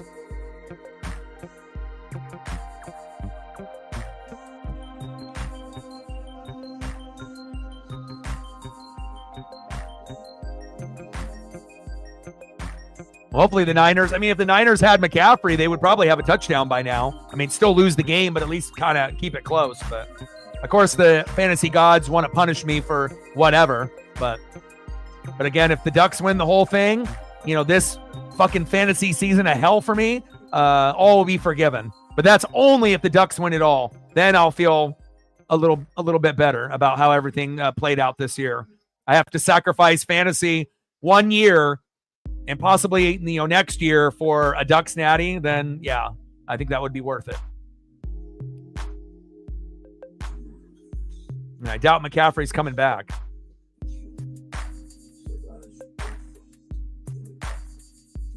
And they say it's his knee, so he ain't coming back, motherfucker.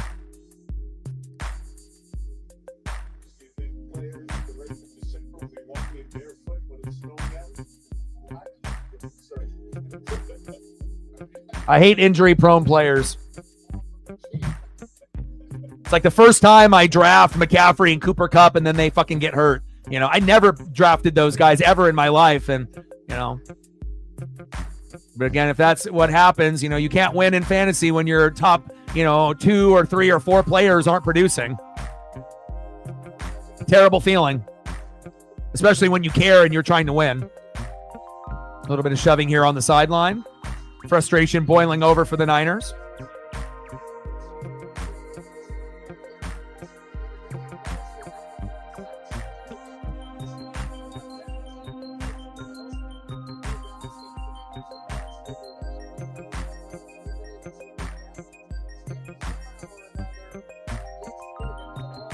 You already know it's going bad for the Niners when their own players are running into each other and James Cook goes for 65 yards. That's when you know things are fucked. But again, warm weather teams do not do well in cold weather. Unless you're the Tampa Bay Buccaneers going up into Philly, right? NFC Championship game. That might have been the only time you've seen a warm weather team actually play well in cold weather and win.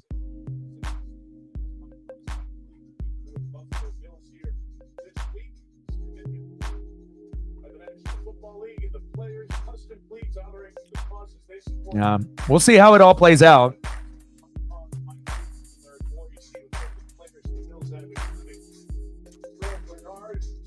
But I think Lions, Bills, Lions, Chiefs, that would be pretty entertaining.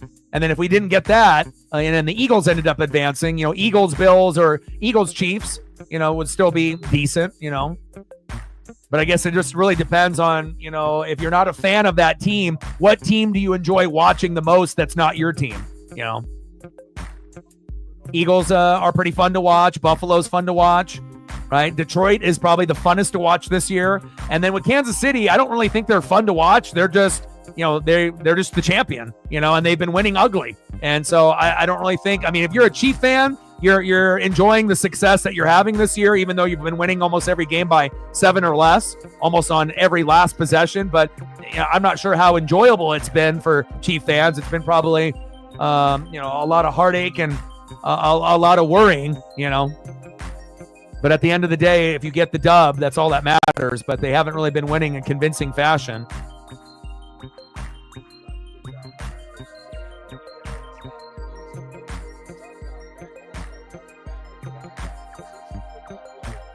But if the Chiefs win it again and go three in a row, right, there's definitely going to be more conspiracy shit coming out, you know.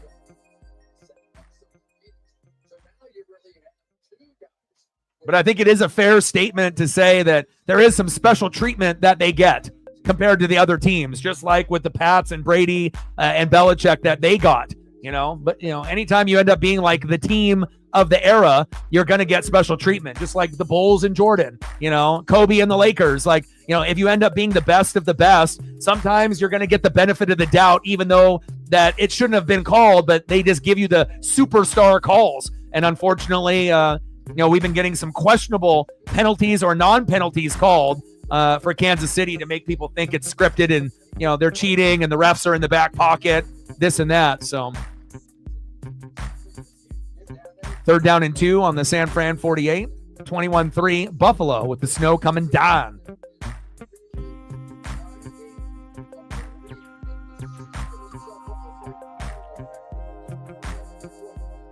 Shotgun set.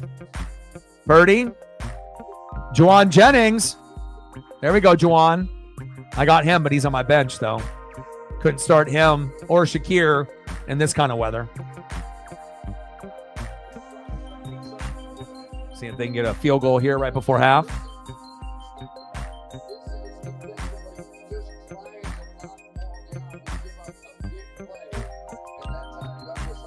Let's get there. We're not even at 1 yet.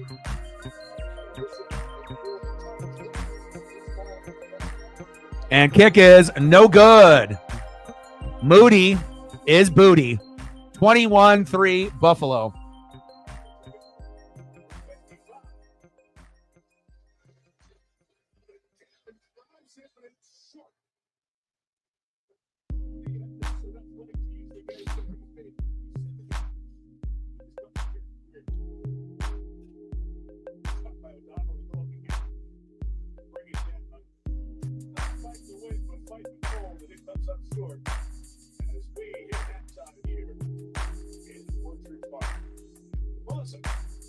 Sean, it's December, Buffalo football weather. How are the conditions back in the pit? Well, the footing isn't great. You know, it's picking up the wind to move around a little bit, so it's certainly going to get tough on both teams. Your defense has held this Niners offense to just 2 points. How do you continue that? But we got to be better fundamentally in the run game, get to the ball, finish the tackles. Okay. Thank you. San Francisco's been out with 59-13 in the last 6 quarters in Green Bay and Buffalo. Got 21-3 at the half. Time. And here's Maria in the warm studio. So, Steve, the Eagles are flying in Baltimore, but aren't they the favorite over Detroit in the NFC? And after their comeback over Arizona, should the Vikings be in that conversation? Plus, the Cardinals defense showed up to stop it driving up in Atlanta. Can they keep it going next Sunday night against Kansas City? Don't want to miss a game? Just tell Siri. Show me the football schedule.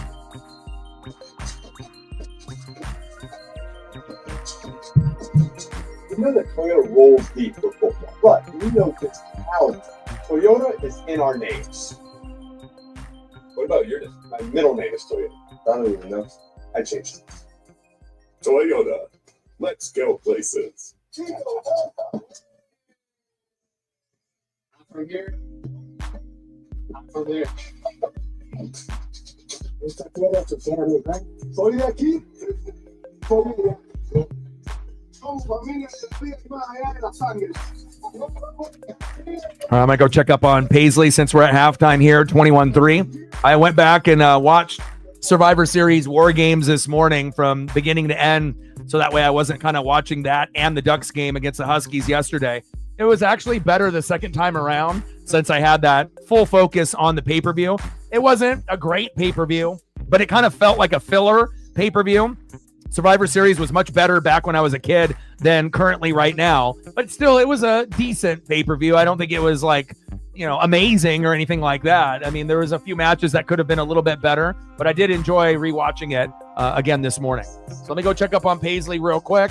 And hopefully we'll have our dono train started at some point. Let me know if there's any photos or anything that you guys want to be able to see when I get back. And then they're going to go over the highlights of some of the other games. 21-3 Buffalo.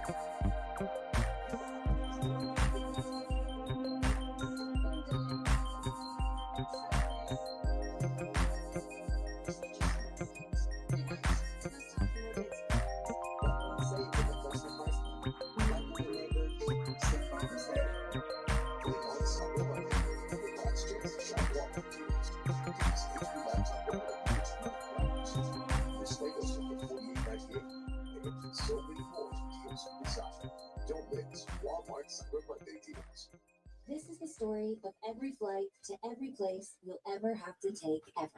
There's the one you'll take across an ocean or back home to the kids' table.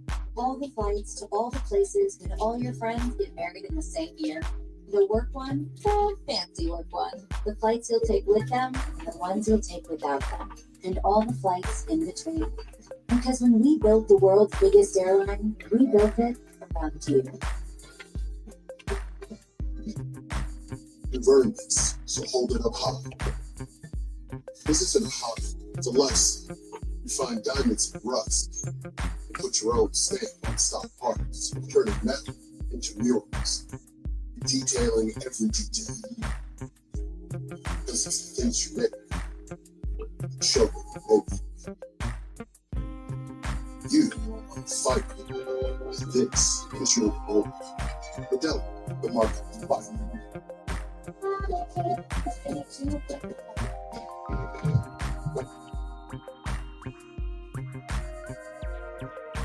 All right, I'm back. Paisley's on the couch, snuggled up. At some point, she'll probably come in here missing dad, but right now, she is sleeping peacefully. Jaden Daniels. Aaron Jones making up for some of his mistakes earlier in the game. Steelers defense, baby.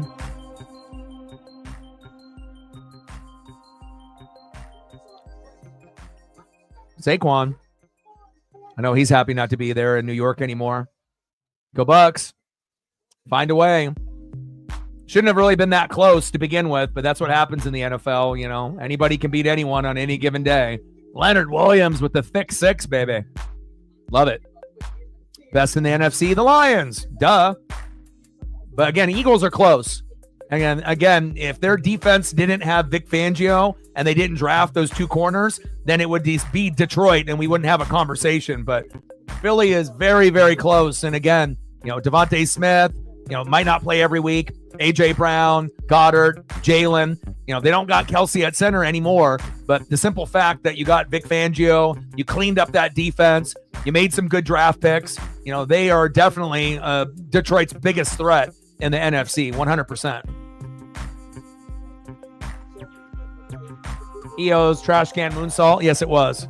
Yeah, there's some pretty cool, spots in the pay-per-view.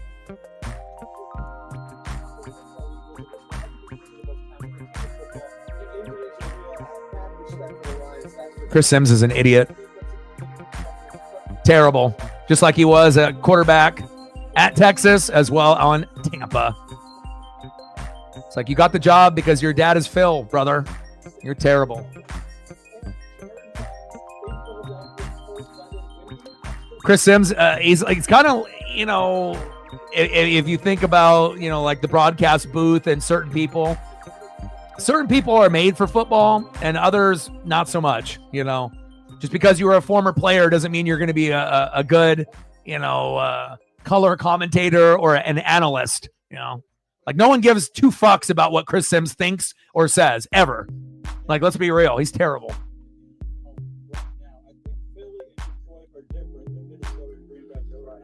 I don't know if I have a funniest story. He's just garbage,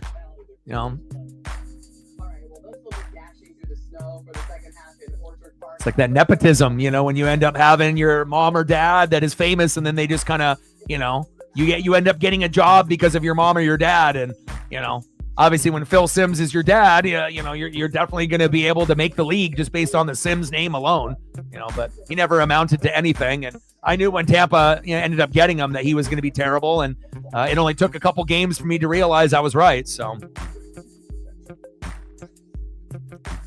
oh yeah. Well, to be fair, nobody could spit out the play for Gruden. I mean, you could literally be a rocket scientist and have a hard time.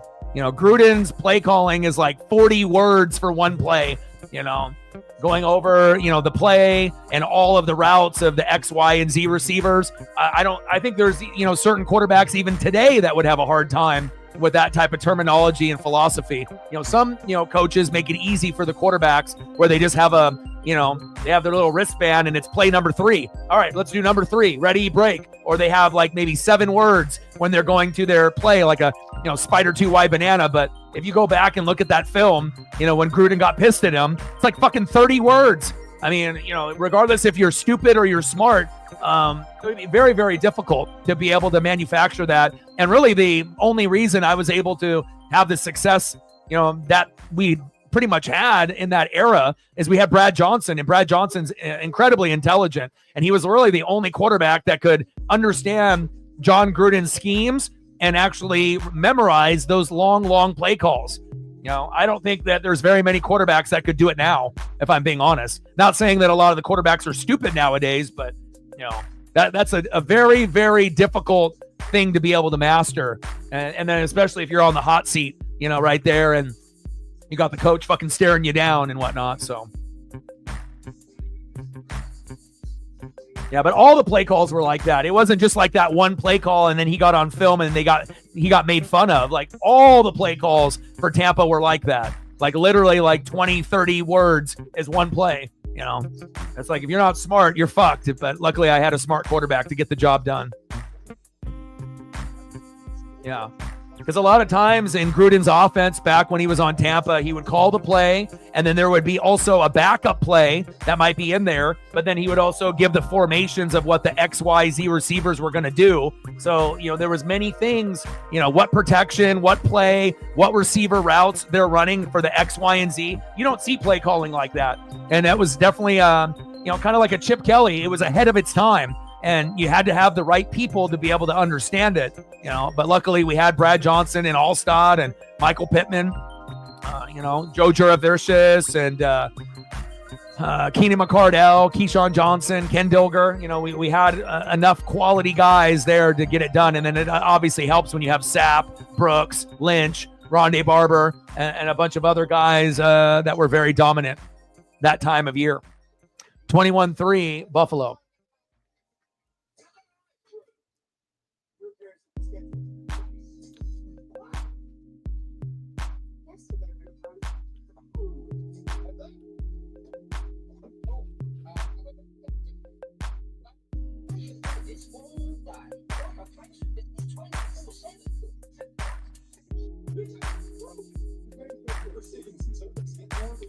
Oregon's men's basketball defeats number 9 Alabama 83-81, claiming the Players Era Festival title. Go Ducks. One of the only teams in college football and college basketball undefeated. Let's go. Go Ducks.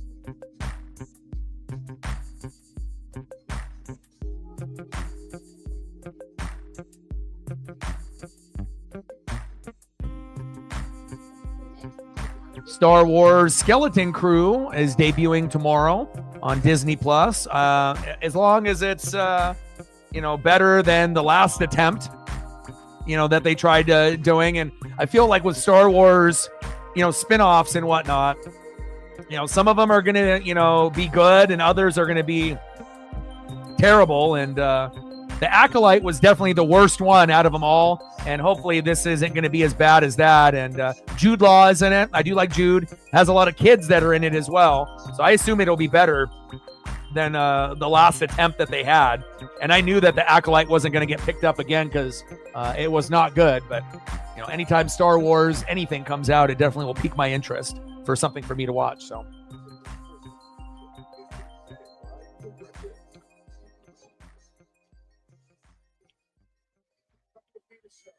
I'm a fan of Star Wars. I mean, of course, I like all the original ones from the 70s, 80s, and 90s the most. but like The Mandalorian is good. I mean, most of them have been pretty good. I think it just depends on, I'm also a toy collector too. So I'm a memorabilia collector. So it kind of just depends, on the plot and, the characters and, if it ends up being well done. And obviously when you have George Lucas and they, sold it and moved on to Disney, obviously it hasn't been as good. But again, if you are a fan, I'm not going to just be like, I'm not going to watch anything. Like for me, I always watch, whatever is new, and then I'll make my own opinion afterwards. I don't just listen to the critics or people online. Oh, it's terrible. Oh, it's not worth my time because people on the internet told me it's terrible.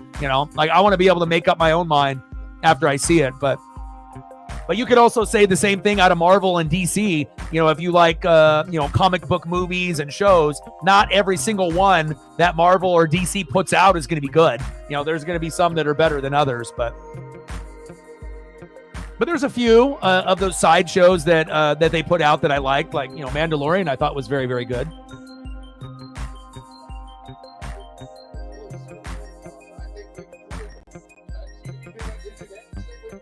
Yeah, but also too, for me, like I watch like 20, 30 different programs a week.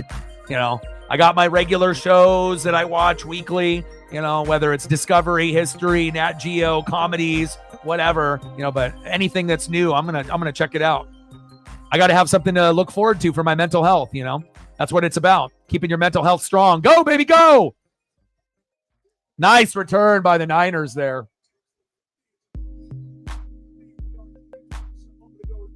$60 yards. All right, Debo.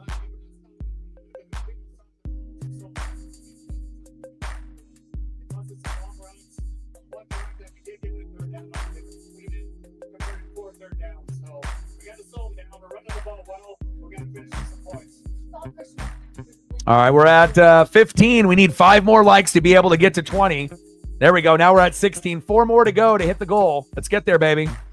And we're still waiting for the first dono on the dono train, and hopefully we'll get someone to come through to save the day.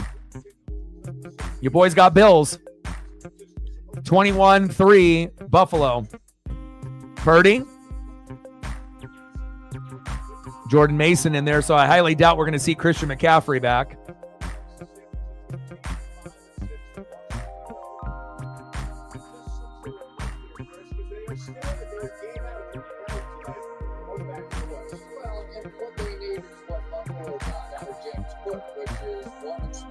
Second down and 8 at the Buffalo 35.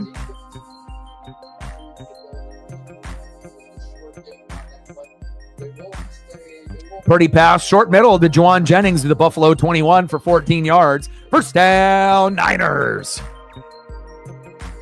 Hopefully the Niners can get at least a touchdown or 2 to make it interesting. Move the chains.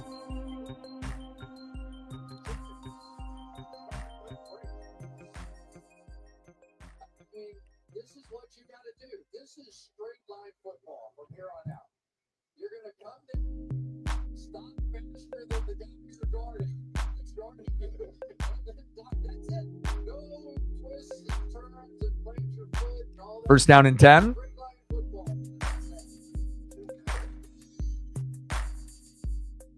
Handoff to Mason. Short gain on that sideline.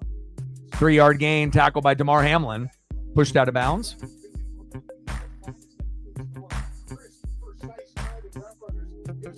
Jordan Mason up the middle to the Buffalo 9 for 9 yards. Tackled by Taylor Rapp. First and goal on the Buffalo 9. Wish Christian McCaffrey was playing so I can get some fucking fantasy points, you bastard.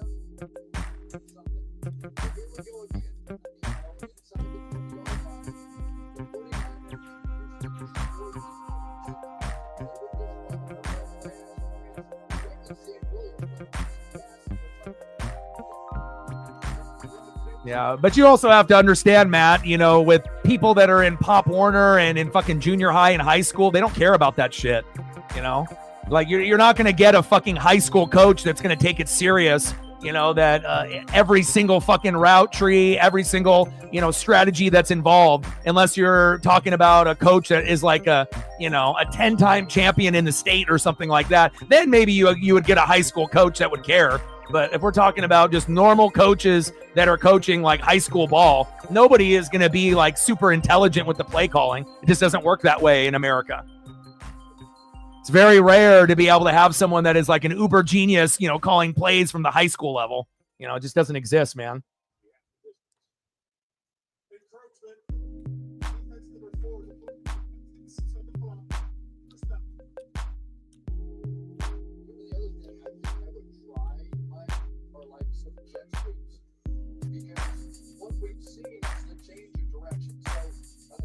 Like if you're a part of a storied program, maybe, for like a high school that's been national champion over and over and over, then maybe that coach will do it. But if you're not like a national, champion and whatnot for that state, chances are, everyone's playbook in high school is vanilla. They try to make it as easy as possible because some people are fucking stupid. Fumble!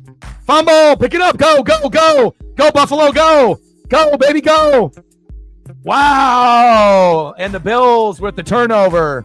The 49ers are like my fantasy team. Terrible. Wow. Unreal. That's what happens. Bad teams find a way to lose. Good teams find a way to win.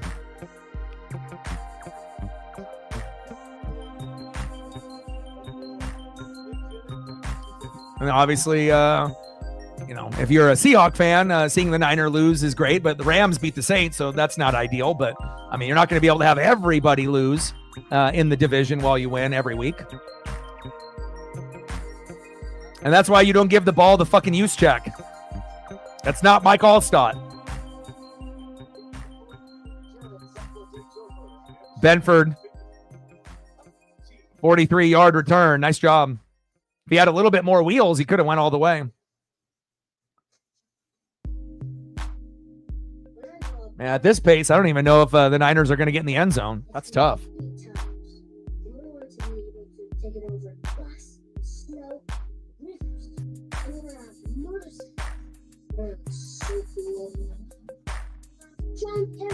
Yeah, crazy, man. When it rains, it pours.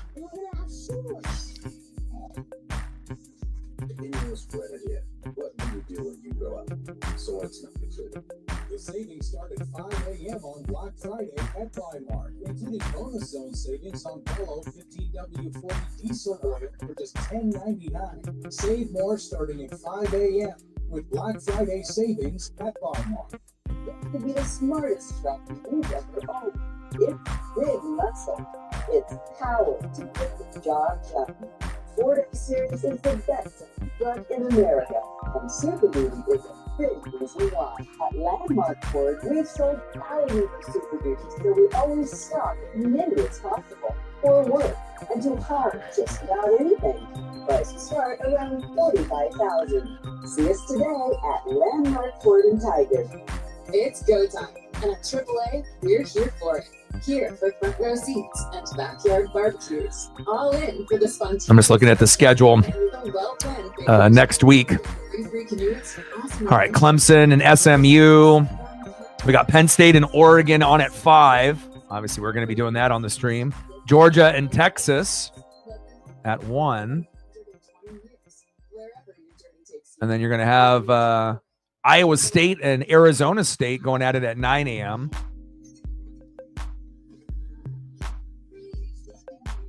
Hopefully Arizona State wins.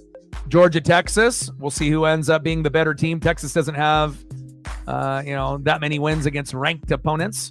So we'll see if Georgia takes care of business or if Texas wins. Penn State, Oregon could go either way. And Clemson, SMU will be interesting too.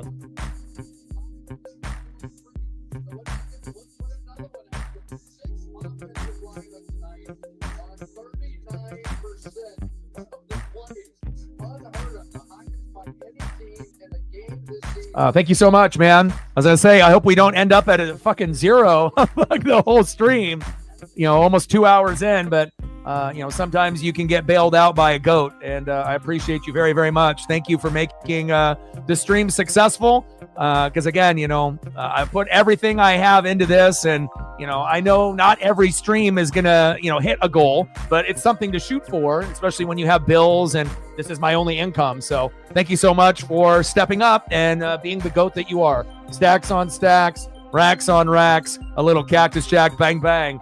And with one dono, Reflect takes care of the business. Thank you so much. It means a lot, man. Like I said, there's not very many people on this channel that could do what you do. We have maybe about 4 or 5 total, and you definitely are one of them. Thank you so much.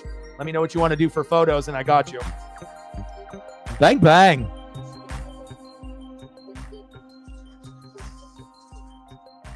But it does mean a lot, and it definitely shows you who represents for this channel and wants, me to be able to succeed. And it's not just me, trying to be able to give you guys a place where we can all hang out, no trolls, no haters, and that's worth something, especially with a lot of the sports and wrestling YouTube channels that are out there. Most of them are toxic, whether people want to admit it or not. It's not going to be like this. So, and obviously when we get more people, we're going to have to filter out more people. But again, we already go through a lot of ups and downs, with the mental health and whatnot. It's just nice to be able to get together and not have to worry about the bullshit. And if the bullshit enters the room, I'll give them the Hollywood Hogan boot real quick. So pass to the sideline incomplete on 4th down and 2.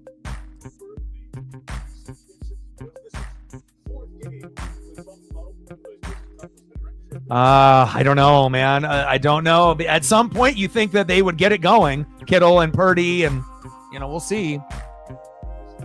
Captain with $1, and don't ever think that $1 doesn't matter. It all adds up, and sometimes we just need someone to do $1.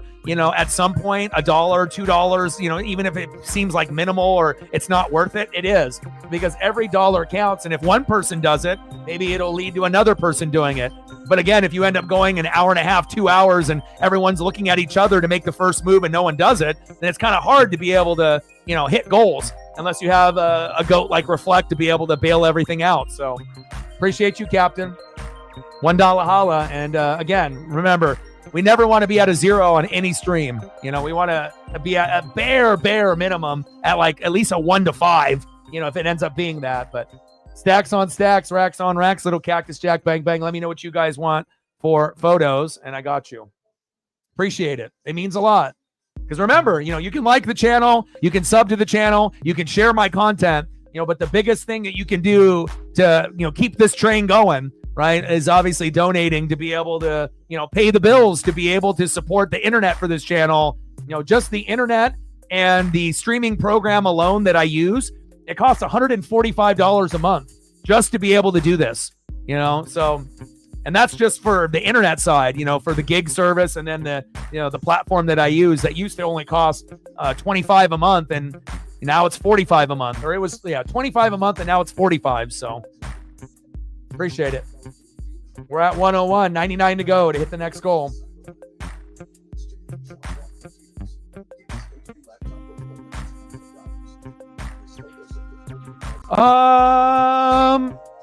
That is a good question. I'll have to look to see what is on the slate. But yeah, I mean, I've been doing college football a lot this year, and I plan on, making sure that people know, that I do Mariners and I do Oregon Ducks, but I also do a lot of NFL and college football games. And it doesn't have to necessarily be the Ducks in general, but let me look.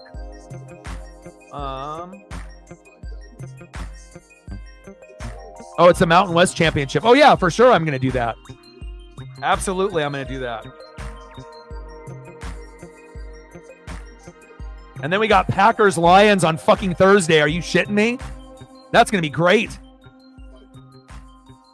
And then Sunday Night Football is Chargers-Chiefs, but I'm going to go visit family and have the Thanksgiving dinner. So I'm not going to be able to be here for Sunday Night Football, unfortunately, for that matchup. That could be kind of interesting. And then obviously on Monday, we're going to do Bengals-Cowboys, which Chargers-Chiefs and Bengals-Cowboys were flipped. So that way I wouldn't be missing out on a decent matchup. But I got to be able to see family and get that food. So let's take a look at the matchups for Week 14 for the NFL. Packers-Lions. Amazing. Best fucking Thursday night game maybe of the whole year. Saints, Giants, Browns, Steelers, rivalry game. Falcons, Vikings, that should be close. Raiders and Bucks, the battle of the pirate teams. Panthers, Eagles, Jags Titans, Jets Dolphins, Seahawks Cardinals for a rivalry in the division. That should be fucking spicy. Bills Rams, Bears Niners, Chargers Chiefs, and Bengals Cowboys.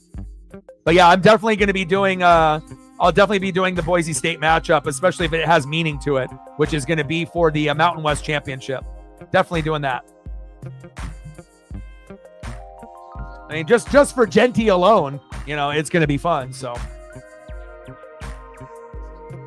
yeah, I mean, I've had to literally block hundreds and hundreds and hundreds of people, but I think it's been worth it. I know that, having more people in the room is more attractive for some looky-loos. Like if they see there's 50 to 100 in the room, regardless if it is a good stream or not, some people will join just because of the number of people in the room. But I'd rather look for the quality over the quantity.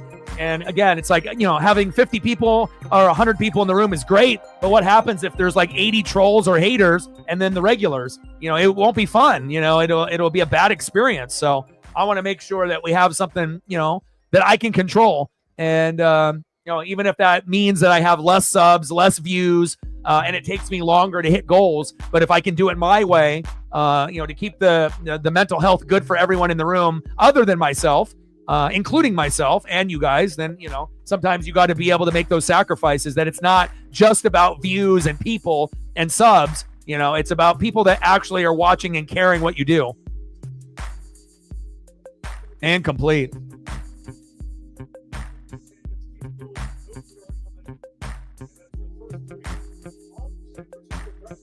Yeah, and it's always good, to be able to get new people to come through and join, whether it's college football fans, NFL fans, that find me, baseball fans, NASCAR fans, basketball, college or NBA, wrestling fans. I mean, I really do everything, so it's not like we're capped on one thing and that's it. And that's what makes this channel so special, that, I got the ability to pretty much do anything on this channel and feel comfortable doing it, which most people can't. Let's be honest. Most streamers can't do basketball, baseball, football, hockey, NASCAR, wrestling. It's like you might be able to do, one or two, but it's pretty rare to see a channel do like pretty much everything, on a high level. So 21-3 Buffalo.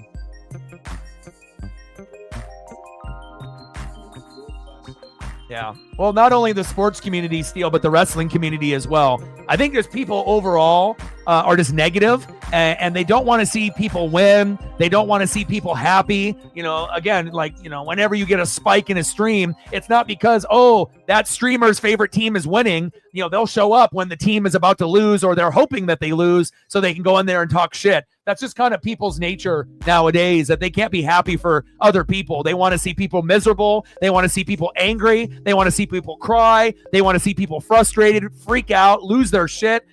That's kind of the reality that we're living in. Like when Oregon was playing Wisconsin and we spiked, with like 15,000 people, 700 in the room, a majority of them were haters, Ohio State fans, Georgia fans, Bama fans, haters of Oregon, whatever it may be, but that's just how it goes. You got to take the good with the bad. So,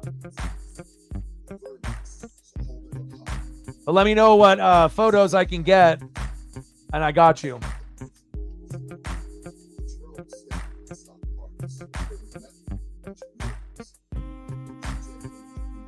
I'm going to go Leonard Williams for Reflect here real quick.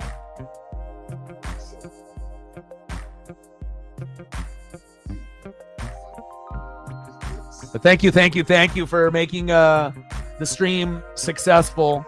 Because again, I pour my blood, sweat, and tears into this, and I understand, and not every day, we're gonna have a successful stream by all the analytics and the numbers, but if we, can have people, do their best and, get other people to join the party, it'll make it a little bit easier. And I'm just really blessed and thankful that I got the right people on this channel supporting. And hopefully, others will fall in line as well. Let's go.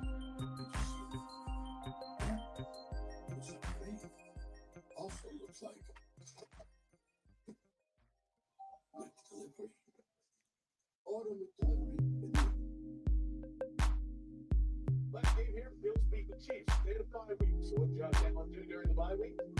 Got engaged. Yeah, just Steinfeld. Josh Now, Josh posted this on social media late Friday afternoon. That was not Lake Erie before Lake Effect Snow, by the way. Background. Good old 9-9, like Warren Sapp, baby. Get yourself a good defensive lineman. Makes all the difference. Run up the gut. First down, Bills. Let's go.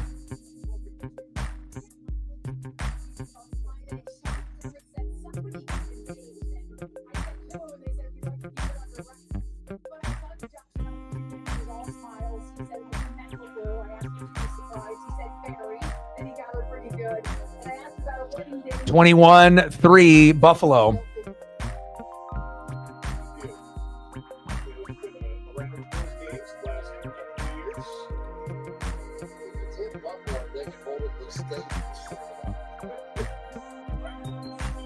Allen, hands off. Short gain for Davis, gain of a yard.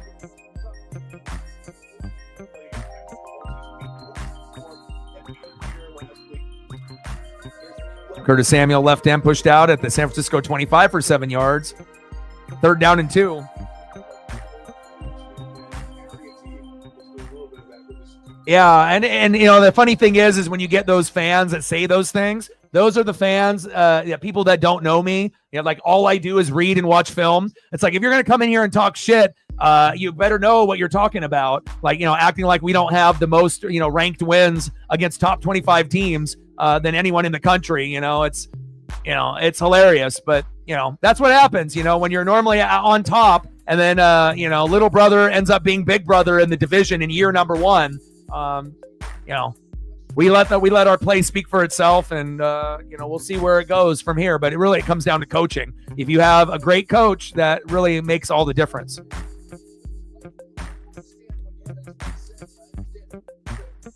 But at some point, Ryan Day will get fired. You know, Chip Kelly will probably be the new head coach, and they'll probably recruit better. And maybe at that point, then they'll be able to beat Michigan and Oregon. But if you continue to have Ryan Day, it might not happen.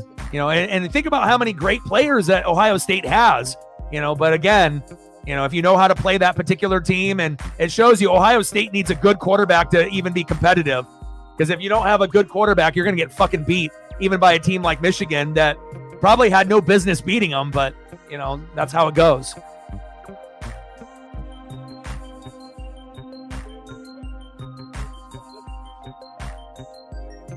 Oh, yeah. Like I said, most of them are just going to be haters and just, you know, talk shit, acting like we're not good. And, you know, oh, you guys got 1,000 uniforms, but no championships. Like, fuck, I've heard that a billion times. Like, is that all you got? You know? But again, you know, it feels like even if we don't win it this year, it's going to happen. As long as Dan stays, Mr. Lanning, if he stays for, you know, 5 to 10 years, it feels like, you know, we'll go maybe 2 or 3 times and we'll win at least one. You know, I think that's fair. You know, if he stays for 10 years and we go to 3 natties, I don't expect to win them all, but it would be nice for us to win at least one to get it off the monkey off our back, you know, since we didn't win it with Chip Kelly versus Auburn and Cam Newton, and we lost with Marcus Mariota against Ohio State. So it's like we have 2 natty appearances, but it's like, it hasn't really gone well, but you know, but this feels like maybe this is the year. I'm hoping.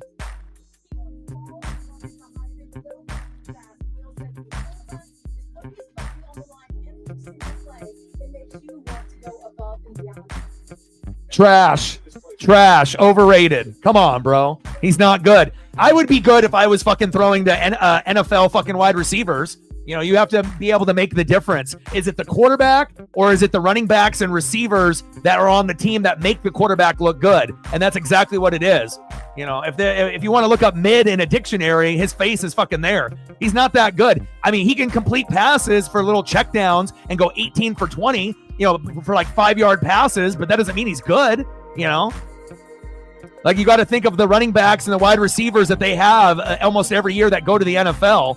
You know, it's like, even Justin Fields was one of their better quarterbacks, but he's not very good in the NFL. It's like they've had one quarterback, CJ Stroud, that actually has been good, right?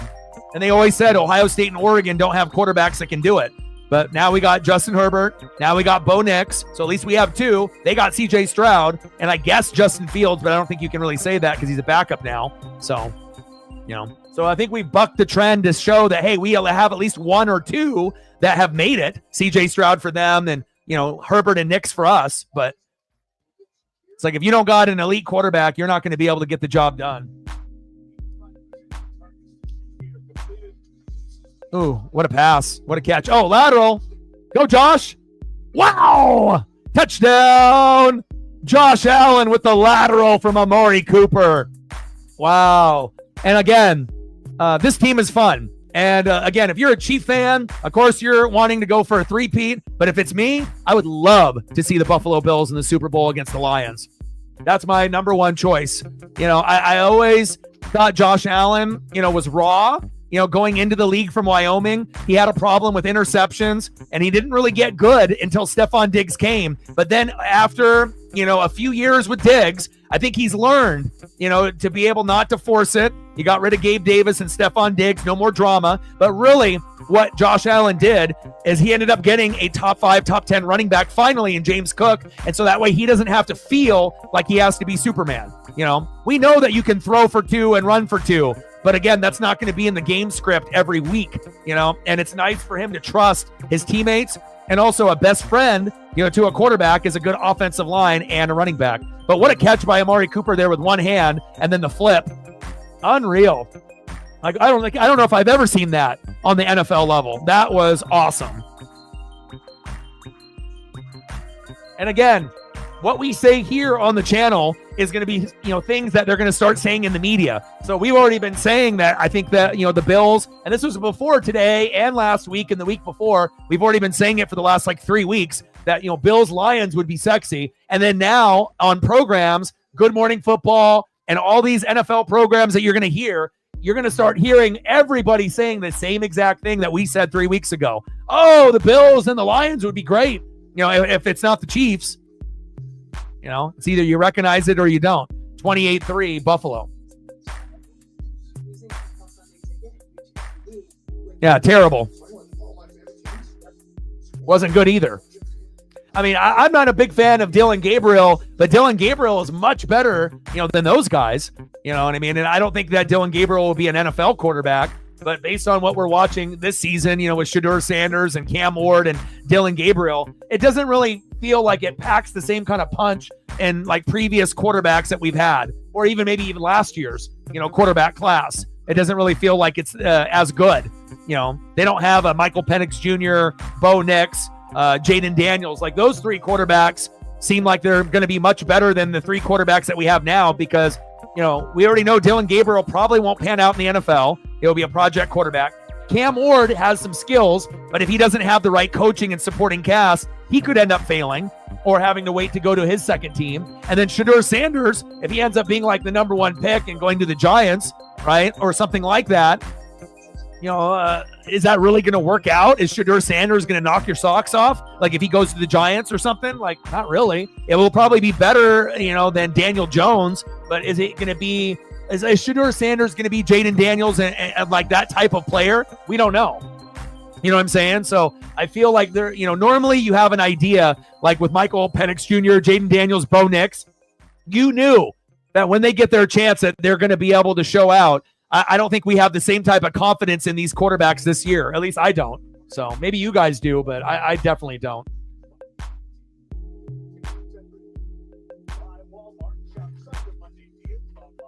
Yeah, a lot of the quarterbacks are not pro ready. And remember this statement: teams fail quarterbacks more than quarterbacks fail teams. If you're on a fucking shitty team with a shitty GM, with a shitty coach, shitty play callers, shitty supporting cast, shitty offensive line, shitty defense, how can you expect that player to carry the whole organization? It just doesn't work like that, 28-3 Buffalo. Oh, no worries.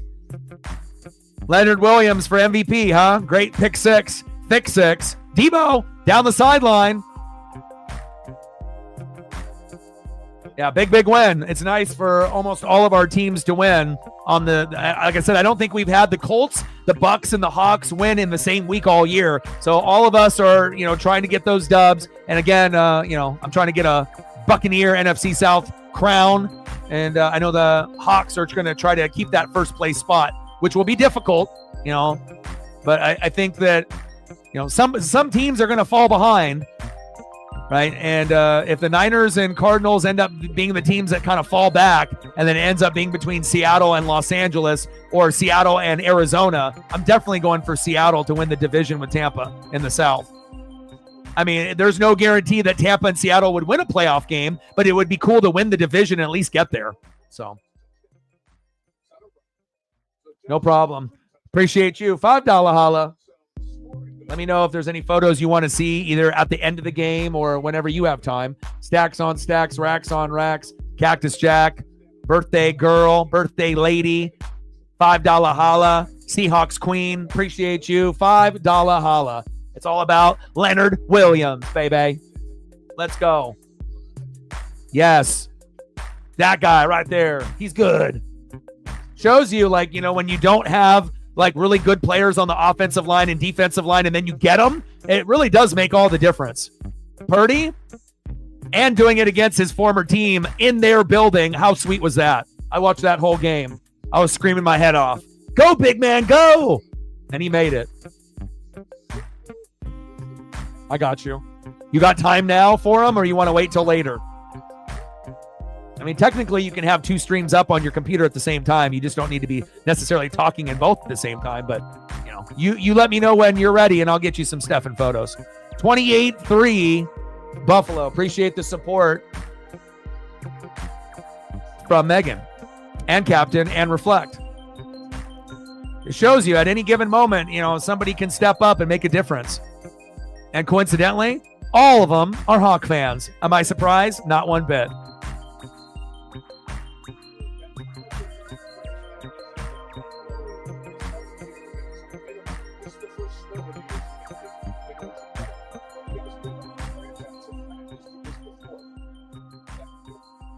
Absolutely is. But I can tell you, if I was sitting at home in Kansas City or Baltimore or Los Angeles with the Chargers, I'd be taking notes.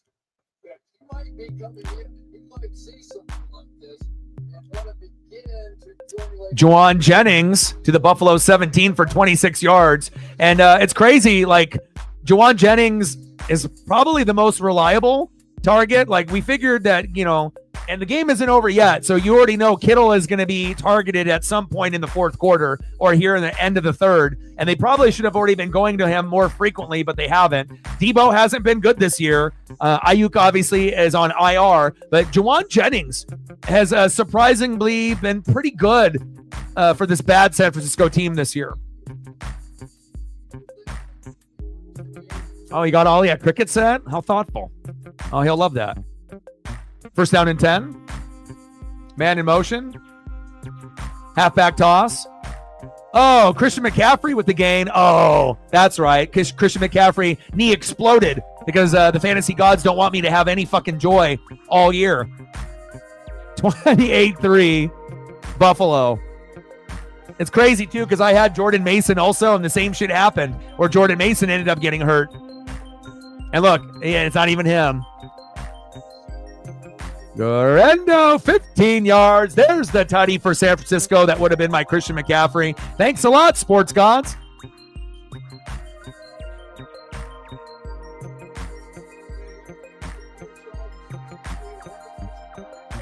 Nice job, Isaac. Touchdown, Niners.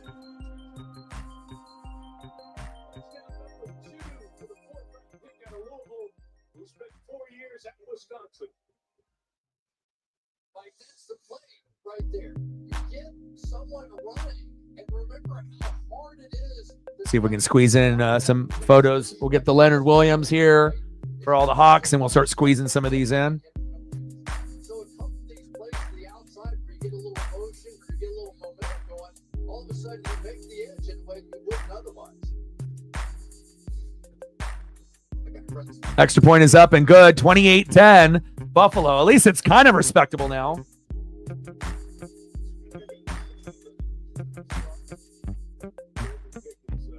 There's a handsome fella with a beard.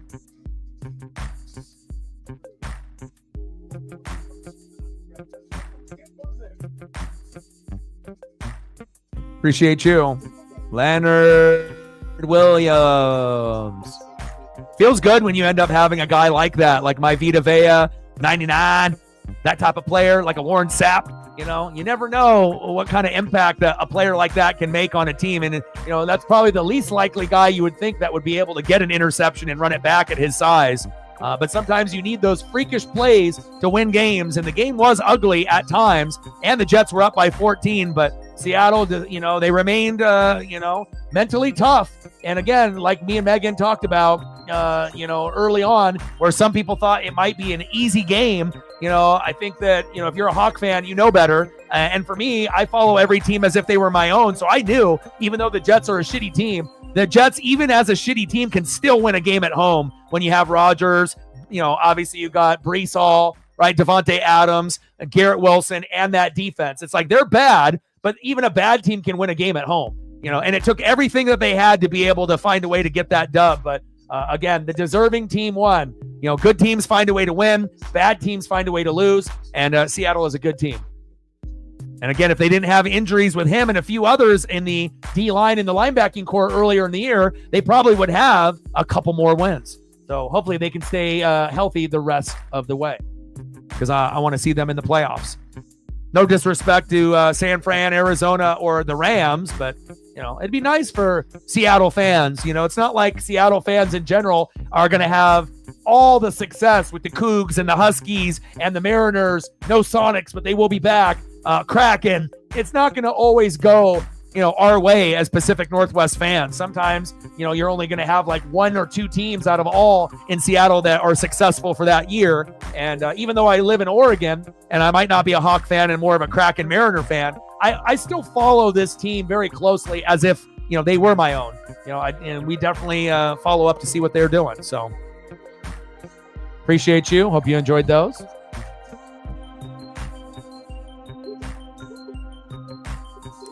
Defense wins games. Defense wins championships. Now we just got to build that O-line.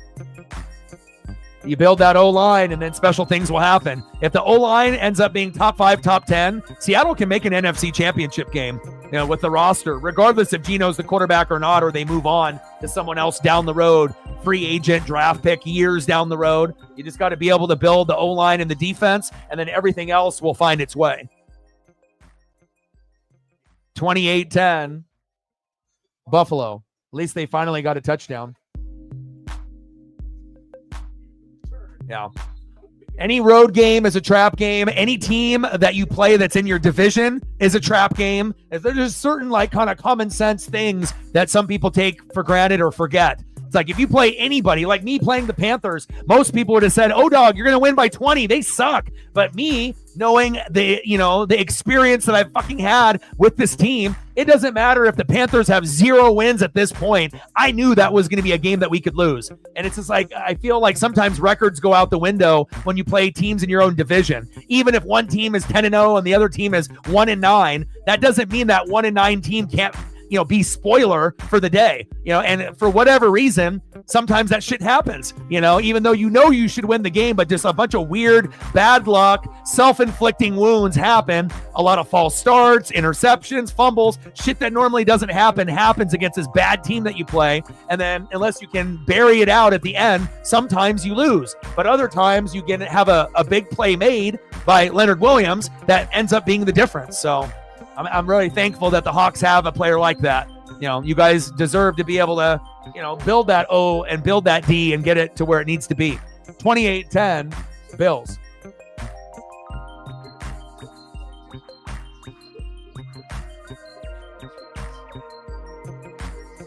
Bucks and Falcons, we're not good teams.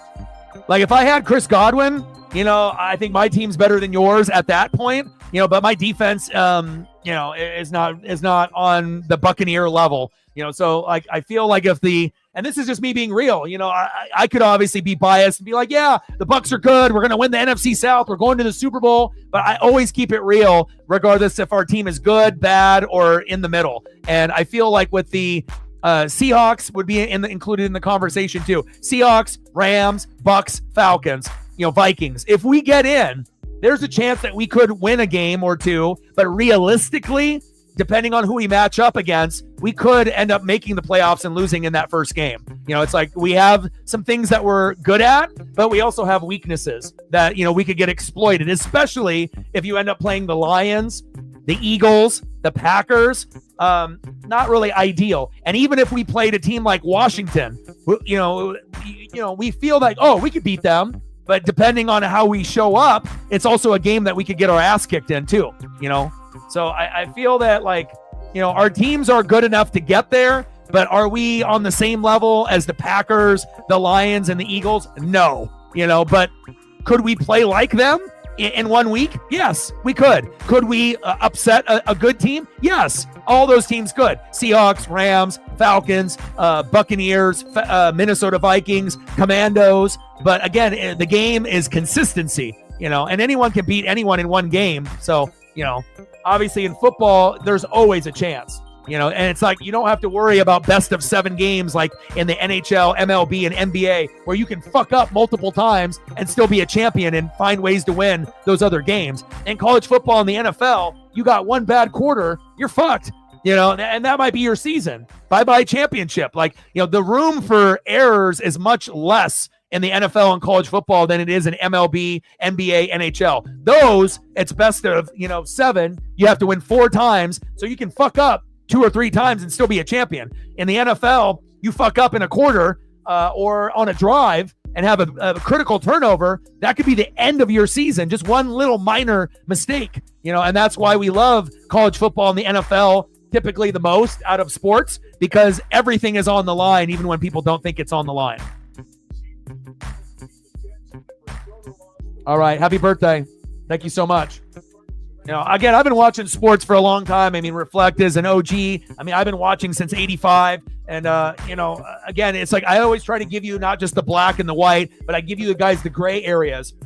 And once you start recognizing patterns, you can start predicting better. And again, a lot of times when I watch sports, I watch it differently than you guys. You guys are watching the quarterback. I might be watching the O-line or the D-line. I'm looking for formations and strategies and plays that I've seen before. And a lot of times, history tends to repeat itself, right? Records are meant to be broken, but they don't get broken often. But history, right, tends to repeat itself for whatever reason in basketball, baseball, football, hockey. It may be different teams playing, but if you're aware of how the flow of the game is going, sometimes you can predict the pattern that will happen next. And I think that's why I'm able to do it usually a couple times every stream, just because I've seen it before, and my ESP is pretty good with the sports gods.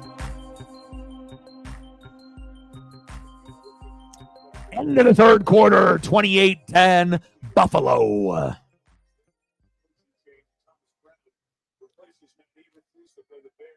But I think realistically, offensive line and defense need to be improved for pretty much everyone. But if you're one of those teams that's pretty good, look at your team and you think what could be really increased the most. And again, what's the most important positions in football, right? It's not quarterback, running back, wide receiver, tight end. It's O-line, D-line, defense, coaching, play calling. That's more important than quarterback, running back, wide receiver, and tight end. But a lot of organizations are stupid and don't realize that. But if you realize if you build from the inside out instead of the outside in, and you worry about your O-line and D-line first, and your defense and your coaching and your coordinators and your play calling, that fucking matters. And again, you have to have the right people on staff to be a champion. It's not, just the offense or just the defense. And I feel like the more intelligent people that you have that can motivate genuinely, that's when you're going to be successful. That's why you're seeing Detroit, they're doing it in a different way,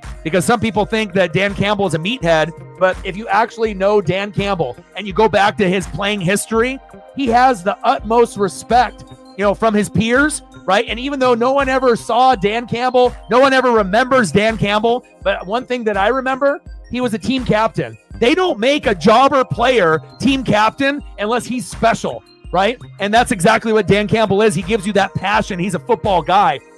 If you're looking for a guy that's going to give you the X's and O's, that'll be like a Sean McVay or a Kyle Shanahan. It's different. But the thing is, the Lions have other guys on the staff to do that for him, like Ben Johnson and a few others, right?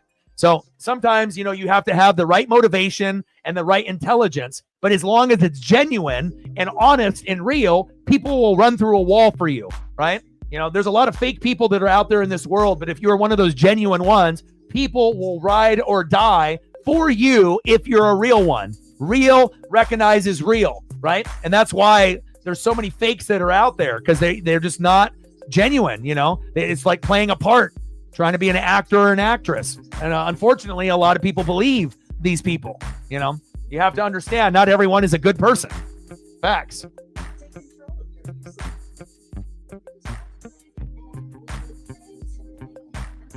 But, if you ever watch your teams, right, and they have a good O-line and D-line compared to the times that they don't, and then look at the record that you have.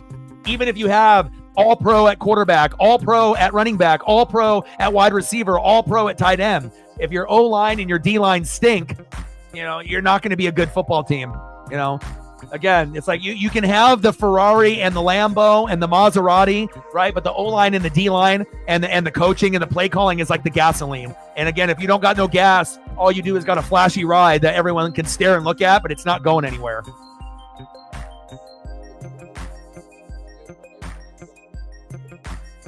$28-10 in the Snow Globe Part 2 game. Now, if McCaffrey didn't get injured, this game could actually be like 28-20 right now. And maybe McCaffrey has a touchdown. And then maybe Kittle has one too. Is that a fumble? Ruled fumble on the field. Wow. What the hell's going on here? So be honest, Sarah, when you guys went for it on 2 and then AR actually got it and didn't fuck up, did you pump your fist and scream at the house? It got me, I was thinking, I got a couple friends that are Colts fans and I know how frustrating it is. But again, you want to make sure that people are giving it to you honest and real and not giving it to you fake and like not being honest, and obviously we know with AR, there's going to be good and there's going to be bad, but one thing that he's really good at is running the football like Cam Newton in the red zone. And if you utilize that at the appropriate time, it'll help you win games. And that's exactly what happened. But if you guys would have handed it off to Jonathan Taylor or threw the ball, you guys would have lost because it wouldn't have completed and he wouldn't have got in the end zone based on, just that front that they were playing, more than likely. Throwing the ball, absolutely no way. Jonathan Taylor, maybe 50-50. But running the ball in with AR, probably you have like a 90% chance from like the 1 or the 2 to get in because he's so big that even if he gets hit 2 or 3 times, he can lean over and still get in. So not many guys have that kind of size, body size, upper body strength to be able to do that. Not many people are built like Cam Newton. 12 man on defense.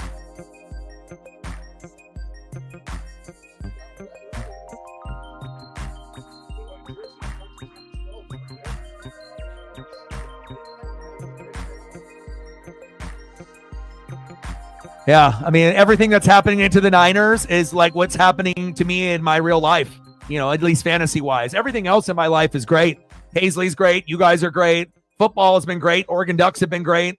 Everything has been, pretty much, great except the fantasy football team this year. And as you've seen, some teams are just rolling right now, and they're very impressive like the Detroit Lions, but like Reflect is the Detroit Lions, and I'm like the San Francisco 49ers this year, where I'm normally great, but for whatever reason this year, injuries, bad luck, has hit San Fran, and that has been exactly who I've been this year in fantasy. It stinks. It's like so much potential just, washed in the drain. So KC and Buffalo are the cream of the crop. You got Pittsburgh there, right? And Russ has been playing, obviously good. They're better than Houston, the Chargers, the Ravens, or Denver. And again, it's like some of these teams have good offense, but not that good of defense. And again, you can try to outscore opponents if you're the Baltimore Ravens, but at some point, if you get a team that knows how to defend Lamar, you're fucked. And you're not going to be able to make the Super Bowl unless you get a good defense. And even when they had a good defense, they still weren't able to do it. Lamar needs to learn how to play in the postseason. He's great in the regular season, kind of like the Cowboys typically, but when it comes to the postseason, depending on the matchup, there's a few teams like Kansas City and Pittsburgh that know how to defend Lamar. So it's like Lamar needs to find a way to not play those teams. Like if he can play like the Chargers or someone else, the Texans, and if he can avoid those teams, then maybe you can get to the Super Bowl. But you know, for a guy that has won MVPs, that's uber talented, that I really love watching, it shows you there are coaches out there that are smarter than the players, that understand how to stop players, that watch film, that are incredibly intelligent, that can come up with a game plan to minimize the damage, even for someone like Lamar. 2nd and goal, 28-10, Buffalo.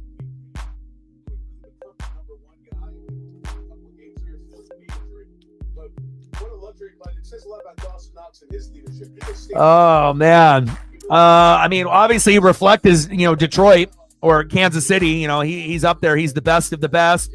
Doesn't make errors, calculated in his moves on the wire. You know, one of the teams that only streams kickers and defenses. I typically would do that. He would do that. Everyone in the league, for the most part, doesn't do that. You know, so there's little strategies, you know, that are there. You know, and Zini is right up there too. Touchdown, Josh Allen. Buffalo Bills. But like Zini is like the Philadelphia Eagles, you know, very, very dominant. Reflect is like the Lions. You know, Shep would be like maybe like the Buffalo Bills, you know, dangerous, you know, at times. And then, you know, same thing would go probably for, you know, you, Matt, and for Double E. You know, the way that Denver's been playing, it's been a surprise, right? And sometimes you can be surprised, but it's also about the personnel that you have. If you have those players that can put up big numbers, they're not going to do it necessarily every week, but if you can play Bucky Irving and Jahmyr Gibbs together and they both go off, they might go off to a point where if you get good numbers for the rest of your team, you might be able to upset, you know, Zini, Shep, or Reflect, or Double E, you know? So it's just about recognizing your team and who you have. Not everybody is created equal in life. You know, as far as an athlete and people, we want to say that everyone's equal, but they don't treat people equally, right? There's favoritism all over the place. And some people are just more intelligent. Some people are more athletic. And, you know, if you got one of those athletic bodies in your fantasy lineup, you know it, because, you know, certain players that have put up 20, 30, 40, they do it on the regular. And there's other people that, you know, they just don't do it. And if they do, they, you know, they do it like once every 2 to 4 weeks. And if you're in fantasy, you can't be playing a guy that's going to hit once every 2 to 4 weeks. That's a recipe for disaster. So you're trying to find that consistency. And if you look at the top teams in fantasy, it's about consistency. You know, and who's got the most consistent players. And it's also recognizing, you know, who the best players in the league are. You know, not everyone in the league recognizes who the best players in the league are, you know, and if you end up looking at the best teams in fantasy, they typically end up having, you know, the same type of players that they go after every year. You know, we recognize that it's smart to pick Detroit Lion players, you know, because they're going to get the football and they're elite. You know, it's a, you recognize or you don't. Cool Kid in the building. What's good? Like, sub, donate, comment, share, smash the fucking like button. UNLV and Boise State, we're doing it, baby. Where are we at on the likes? Are we at 20 yet? We got to be getting close. Cool Kid, did you smash that like button for your boy? Where are we at on that? We got to be getting close, like a couple more, right? 2, 3, 4 more. Where are we at? 3 more to go. We're almost there. 3 more. Gotta stop doing that. 35-10 Buffalo. You know, and I feel like, and you guys might feel it too, but like for Buffalo to be able to beat Kansas City, right? You may have to be the number 1 seed, because if the game is in Buffalo, it gives them a better chance to win. Josh Allen and James Cook are good enough this year to go into Kansas City and win, right? Kansas City can win, you know, pretty much anywhere, home or on the road. And with Mahomes, you know, he hasn't really been that dominant, you know, really. It's just like just good enough to not fuck up, you know, to lose the game for the team. And the defense has really bailed them out quite a few times, right? You know, it's like they've been winning, but they haven't been winning in the same, like, fun fashion and extravagant fashion as Buffalo, Philly, or Detroit have this year. It's like you've been winning, but everything's been by 7 points or less. Some last play of the game, some getting bailed out by the refs and questionable calls, right? So it's like they're very, very shaky, just hanging on by a thread to try to three-peat, right? But normally when you think of a team being able to go all the way, fumble, and they fumbled it again. Deebo Samuel, you stink. And Buffalo's got the ball. Deebo. My grandmama gave me that chain. Yeah, grandmama gave you that football too that you just gifted to the Buffalo Bills. My grandmama gave me that chain. Deebo. Unfortunate. But that's what happens, right? Warm weather teams can't play good in the cold or the snow unless you're the Tampa Bay Buccaneers in the late 90s and the early 2000s. No one else can do it. You got to have a special coach and a special type of player to be able to do it.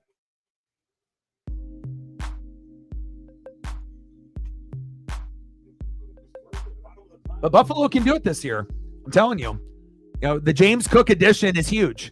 Right? You got to have the right coach, the right OC, right? Offensive line is always shaky. Defense is shaky, right? It's not, 100%, but you feel like Josh Allen is much stronger than Patrick Mahomes this year. Regardless if they have Pacheco and Kareem Hunt and Travis Kelce, it's like you might not have as many, notable names on your offense, right? But like with Shakir and Keon Coleman, if he's healthy, Amari Cooper, Knox, Dalton Kincaid, it may not be sexy like some of the names on Kansas City that have been getting all the pub, but it feels like it's better, right? So it really comes down to, or the Chief defense is better than the Bills, right? Josh Allen has to figure out he's going to have to play elite against a really good defense. And if he can figure that out, maybe this will be the year.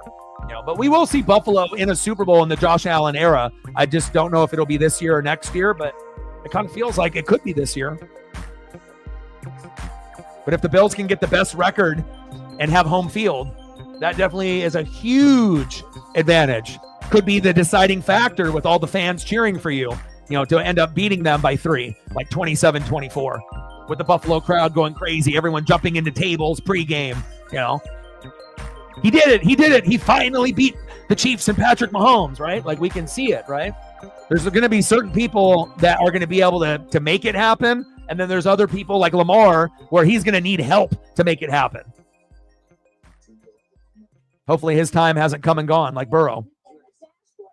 35-10, Buffalo.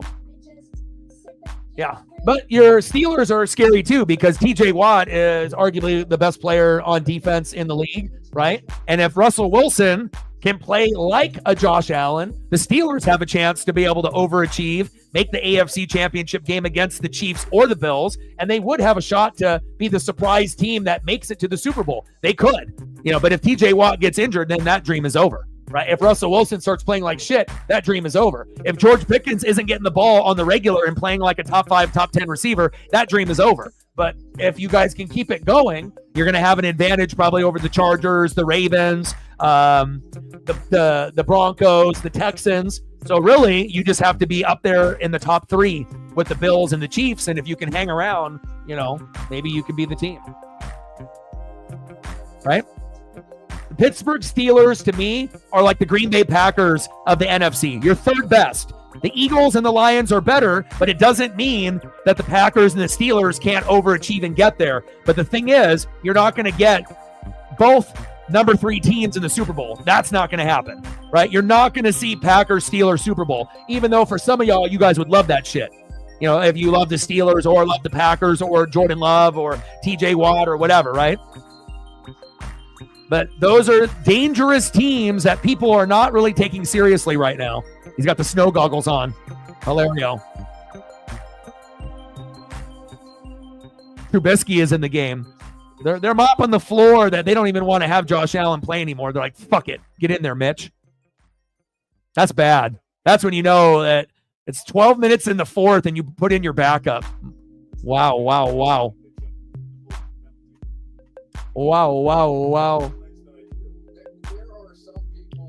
I just speak facts, man, and I watch a lot of film, so, I mean, if you just pay attention in this channel, you'll get much smarter than your friend group. I'll tell you that. It's all about stats and analytics.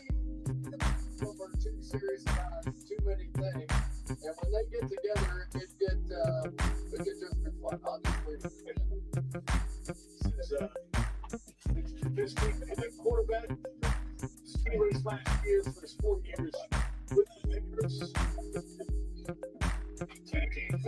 I thought I heard a little woof at the door. Paisley woke up for her nap, and she misses dad, so. Hi, baby.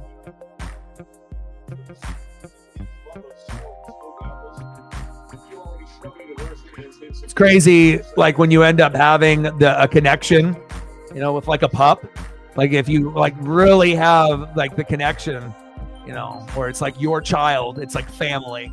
It is fucking life-changing. I have never, I mean, I've had a Michael Jordan rookie card. I've worked very, very hard, you know, for this YouTube channel and for my legacy and my name, you know, but there's a lot of things that are important with me, with my dreams and my goals and the family and friends and everything that's, you know, there. But man, that love that I have for Paisley since I have no, you know, kids of my own, it's unbelievable.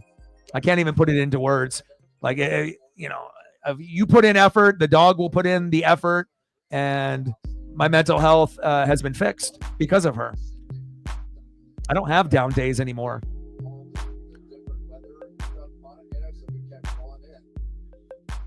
35-10 Buffalo. X's and O's, baby.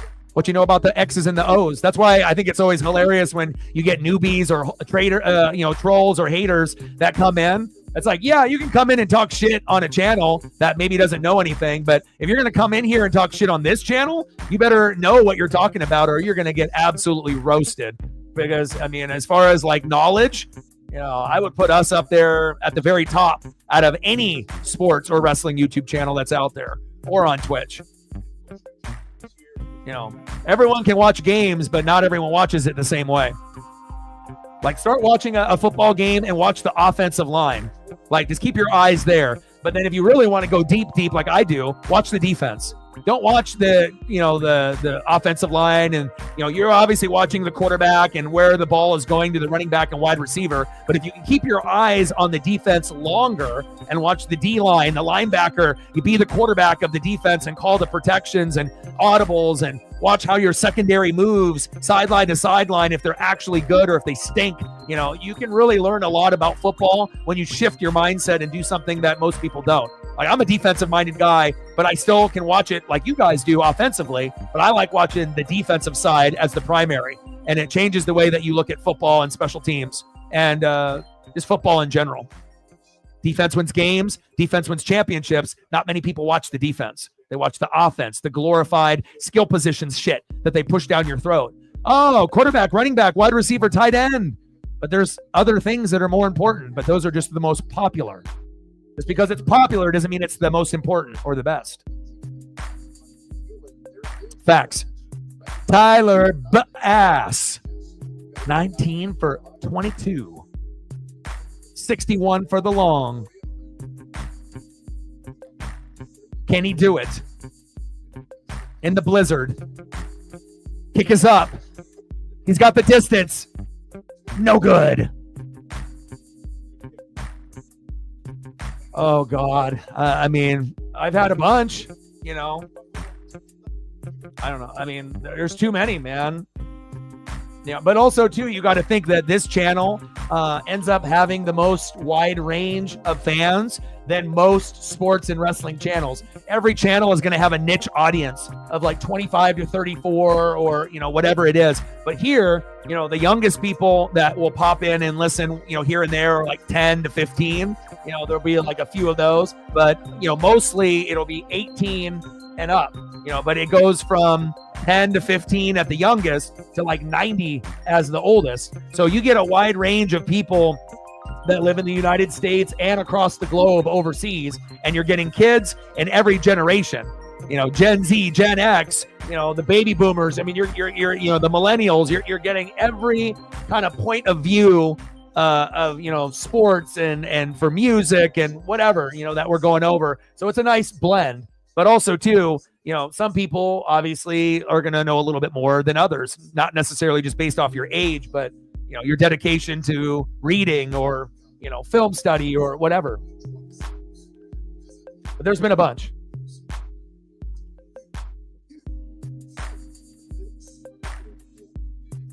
Yeah. But I mean, as long as, you know, the Ducks continue their success and the Mariners continue to get better, the success of this channel will grow exponentially, you know, especially if the Mariners are like World Series contenders, you know, because I'm going to be known as like the guy. There's nobody else that's going to be doing 150 plus games of the Mariners on YouTube. It's just, you're not going to see it, you know, very unlikely. I mean, there might be some newbies that will try, you know, that's a lot of dedication though, you know, but I'll do it, and I'll be doing, you know, all of the Duck games. You know, there might be like one or two that I might miss if like I'm at the game, or, you know, if it ends up just being a, you know, first game of the year and some other stuff is going on or whatever. But as long as the Ducks and Mariners continue to get better and better, that's what will spike this channel. And it'll be a bunch of haters, you know, but then they can realize that, you know, I might not be a fan of their favorite team or players, but I do appreciate greatness, you know, across the board. So it's like, you know, if you're going to judge me just based on how I look, then you're not going to understand what we're about here. You know, everyone has their, you know, entitlement to do whatever they want, judge or not judge. But I mean, if you want to be able to get smarter and understand sports in a different way, this is where you do it. 35-10, Buffalo.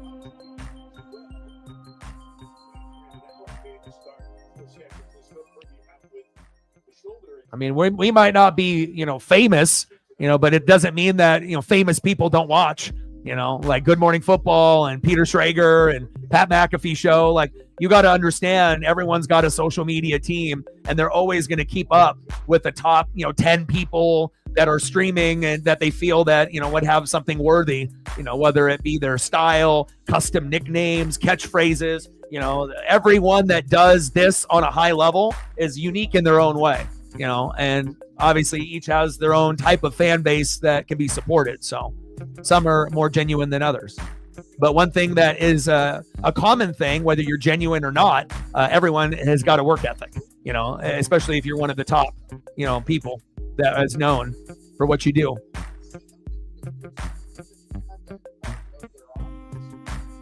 And you know, TV and podcast have hit rock bottom, is that when YouTube actually has better content creators that are better than the people on TV and on podcasts, that's when you know that, you know, the talent has shifted, that it's not just former players or someone that has a podcast, you know. There's people out there, you know, that are pros on the mic. You know, it's like wrestlers. Just because you're a wrestler doesn't mean that you're going to be good on the mic and you're going to be a legendary icon. It takes a very special talent to be good on the microphone. Incomplete. Debo, you are terrible. Debo dropping balls like he wants Brock Purdy benched. Golly, catch the ball, my guy. Debo.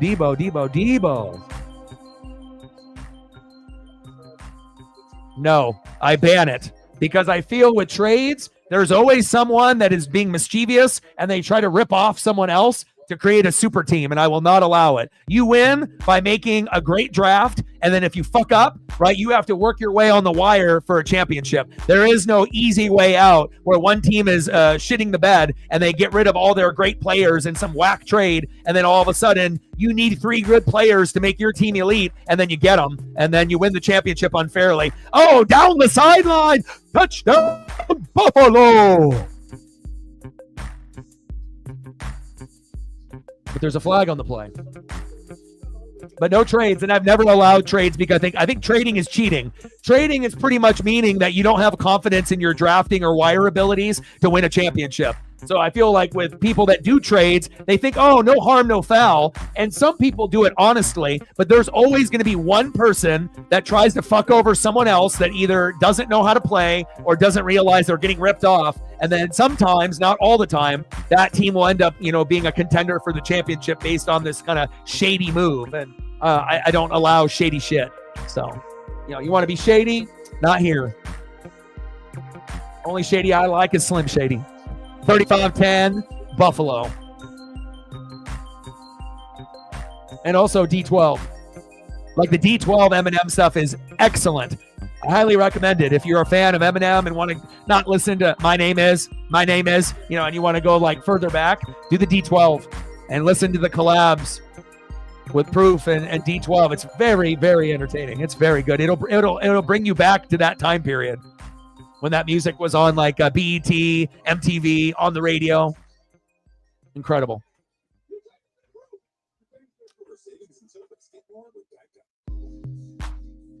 Amex Business Platinum, you get flexible spending on the credit. You know, everyone can do things their own way. And I feel like I just speak facts, you know, like think about any league that you've ever been in fantasy, right? That has allowed trading and you paid attention to the trades that were done by others, right? There's always, you know, one or more individuals that tries to cheat to win the championship. Tell me I'm wrong. It's literally that way, you know, and like some people will try to do a fair, you know, 2-on-2 or 3-on-3, you know, 2 running backs and a receiver for 2 wide receivers and a running back. And maybe it's fair, but maybe it's unfair, but it's like, it's okay. Like most people, if they had to vote on the trade in the room, they would say green light, thumbs up. But then you always get like, you know, that real like fucked up one. It's like, oh, Saquon Barkley and George Kittle for Jonnu Smith. What? No, you know, and then it goes through and you're like, this is fucked. Like, what is this? Like, you just gave away 2 great players, you know, I don't know. And I feel that that's just kind of how it goes. And, you know, I feel like people will expose themselves, you know, it shows your true self if you end up, you know, doing that shady behavior, even if it's like in fantasy. Because if you're willing to do that in fantasy, you're probably willing to do that in real life. Facts.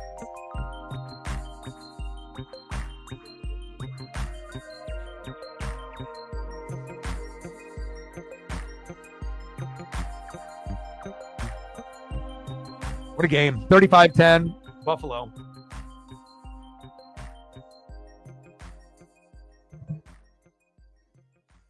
Baseball. I love it. You know, and when I started to be able to like start doing Mariner games, game in and game out, that's a lot of work. You know, like when you do football and college football, you know, you're doing 10, 15 games, NFL, 15, 20. Baseball, I mean, almost every day for months and months and months. But I had a lot of fun doing it, and it's a unique broadcast with the photos, with the starting lineup and the pitchers. It takes a lot of effort, but I really love doing it. I mean, I love NFL, I love college football, and I love wrestling. That's at the top. But that baseball love is right up there, too. Nice tackle. Man, the snow is coming down. Snow God.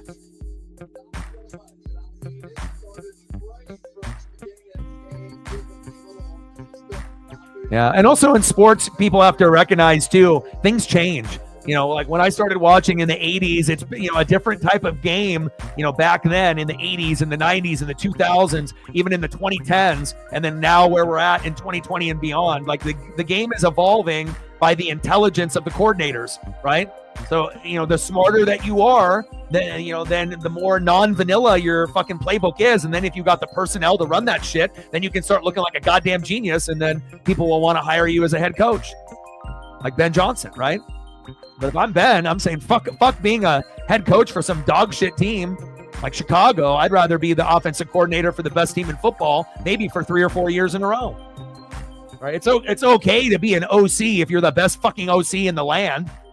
Like, what am I going to do? Oh, I'm going to go be the head coach of the Bears, and then they're going to suck, even though I'm going to do a good job because I don't got the right people there. And it's a bad environment, and then they fire me and make me look like an idiot. You know, and that's how it goes. You know, it takes special individuals to be able to change franchises. Some people's dreams is to be head coach, but you know what? Sometimes it's good to be good at something. You know, and if you're great at a coordinator and you're not great as a leader, right? Then probably shouldn't be a head coach. Because leadership is something that you're born with. It's not something that you acquire. Sing it, Buffalo.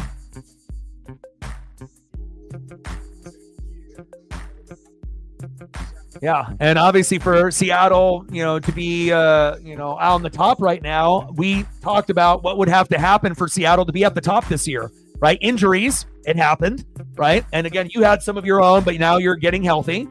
Right. And, you know, we'll see where it goes. You know, Cardinals have flaws. Rams have flaws, even though they have Puka and Cooper Kupp and Kyron. But it feels like the team that's got the most balance game in and game out typically is Seattle. And that's what you're looking for. Even though the O-line sometimes is a disaster and the defense has been getting better under McDonald in year number 1. But again, once it gets to being like the old Raven defense that actually was good in Seattle, and then you build the O-line and create a top 5, top 10 environment, then Seattle will make an NFC championship game, regardless if Geno's the quarterback or not, because the rest of the pieces will be there. Write it down. 3rd down and 5, 35-10 Buffalo. Randy Moss, get better.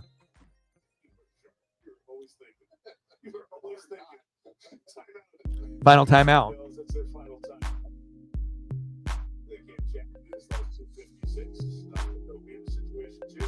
So they go on the road. They will go to LA to take down the Rams, and then that'll be a great game. Anything that you want to be able to see, reflect for your dono? A couple nice Leonard Williams. Anything else that you want to be able to see? Some hawk representation for Captain, yourself, and Megan. Got to represent, man. We're not Northwest Sports Fanatics for nothing. It's not West Coast Sports Fanatics, right? No offense to California. Like, of course, my dad loves the Dodgers, and I'm always going to root for my dad to be happy with that team. But Oregon and Washington sports is built different. California's got the money, and that flashy lifestyle. But Oregon and Washington, we're about the grit and the grind and just, that hard work. And we really earn it. And it takes us longer to be great. But once we get to that point, we're good enough to go all the way. And that's what makes us special in the Pacific Northwest. We never get the pub. We never get the love. We're always the underdog. But, if we build it 4 or 5 years and we got something special, we can, take it all the way. And not a lot of people can do that.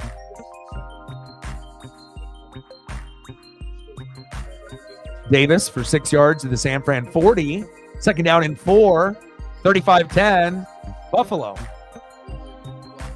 Geno. I'll get you some Genos. Really his forte. And when you get into these playoffs and the AFC, that is going to be very interesting. And it's like, you can definitely tell with fans too that understand football and the ones that don't. It's like, if you don't have a good O-line or a good defense, and then you lose games and you just want to blame your quarterback, game in and game out, like, you have to realize if the quarterback looks bad, there might be a reason other than just the quarterback being bad. Like, do they actually have a good coordinator? Do they have a good play caller? Is the offensive line giving time for the run plays and passing plays to develop? And if not, you can't blame the quarterback, to the extent that people do. But, fan base loves doing that. It's like, be smarter. Like, look at the O-line and the D-line. That's what controls your team. But some people, they don't just want to put the blame and the love on the quarterback. It's like, it's 11 on 11, not 1 on 1. It's not basketball. Davis, left tackle, 2 yards. Anderson with the tackle, 3rd down and 2. Less than 4 minutes to go in this blowout. I'll get some Genos up here in a sec. Oh, baby. Thank you so much. Again, we went, almost 2 hours, hour and a half, 2 hours at nothing. And thankfully for the 3 of you for the support. I appreciate it. It's much better than being at a 0. 3rd and 1. We get free therapy sessions here. Handoff. 1st down, Bills. Move the chains.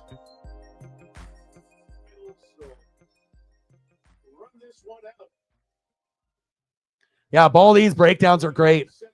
I love the extra stuff. Like, give me the breakdown. Give me your intelligence. Let me learn from you. And there are some former NFL players or former college players that actually are smart, that actually put out good content that you can learn from, and it makes you smarter, you understand the game on a different level, because you can actually understand, from his point of view, you understand the terminology, you watch what's happening, and then you pick that up and then you relay that to what you see in the future. It's making you smarter and pointing out stuff that maybe others won't. I love stuff like that because, again, you don't really see people giving the O-line or defense credit. You have to find those people like Baldy. 100%. It's like Gus and Joel are the best at announcing. Al Michaels is still doing his thing for being OG and old, though. I remember watching Dan Deerdorf and Frank Gifford, the old school Monday Night Football lineup. Boomer Esiason versus Joe Montana in the living room. Wish the announcers were collectively better, but it could be worse. We could have a bunch of Chris Collinsworths on every fucking channel. Just be thankful that we don't have that. Just waiting for another kneel down. A kneel down and a kneel down by Mitchell Trubisky. What do we want to do for photos? Anything that you guys want to be able to see? I got Geno's lined up here first. We'll leave it there. Let's get some Geno's going. The Bills or the Niners were in the Super Bowl, but never together.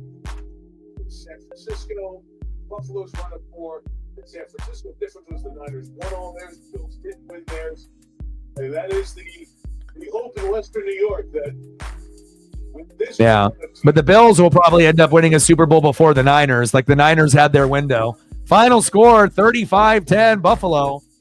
And again, that's why it shows you how important it is to win in that 4 to 5 year window. Like when we had the Legion of Boom going against Harbaugh and Kaepernick, and having Patrick Willis and Navarro Bowman. You're not going to be great forever, even if you're a top tier area or school or team. Like you need to maximize that 4 to 5 years. Go to a couple NFC, AFC championship games. Pray that you go to a Super Bowl or 2, and then if you go, hopefully you win, because that might be it.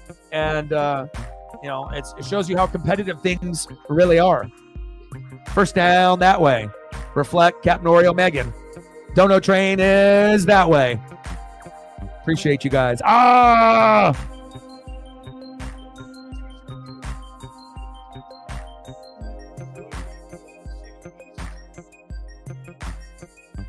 This could be the year Buffalo Bills beat the Kansas City Chiefs and advance to the Super Bowl.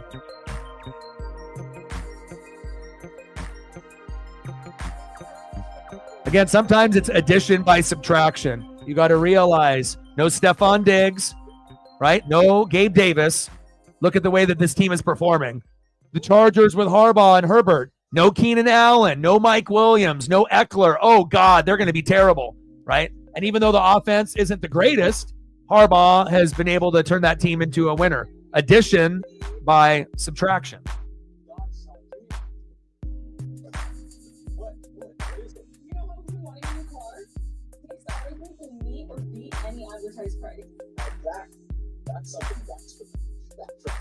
If Geno had an actually good offensive line, he'd probably be a top 5 quarterback, believe it or not. People don't want to believe it because it's Geno, and for whatever reason, people like hating on him. But, it's like you can only do as good as your offensive line and your coordinator allows you to be. So.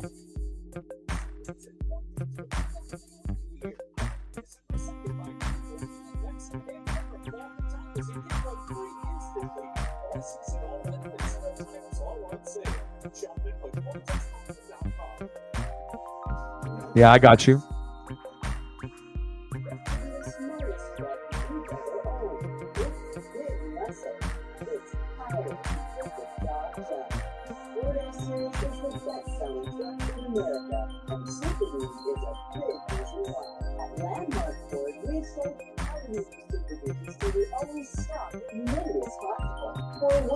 And to haul just about anything.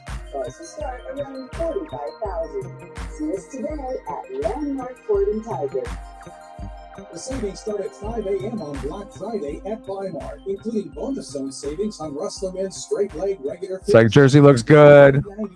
Jersey looks good. Standard, clean, but nothing really like too crazy, but it clean, especially with the outline of the number, right? Pop, pop, pop, right? But then you look at these, and then it's like game over. It's like these should be the regular uniforms. How like wickedly amazing is the colors and the simplicity of jerseys from like the 80s and 90s. Like we come up with all these designs now, unless you're Oregon, right?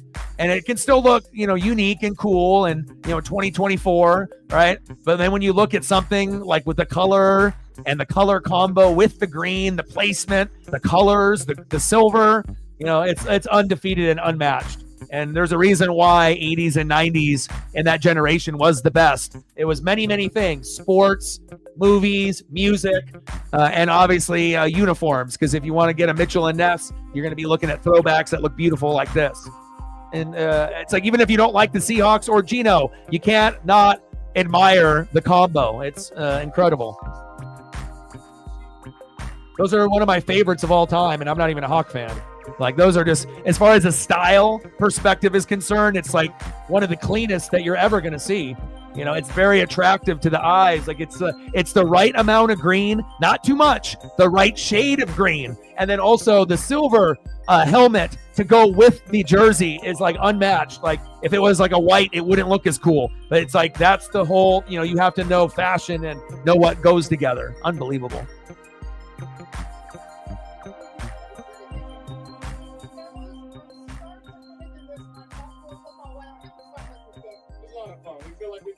Quarters together today.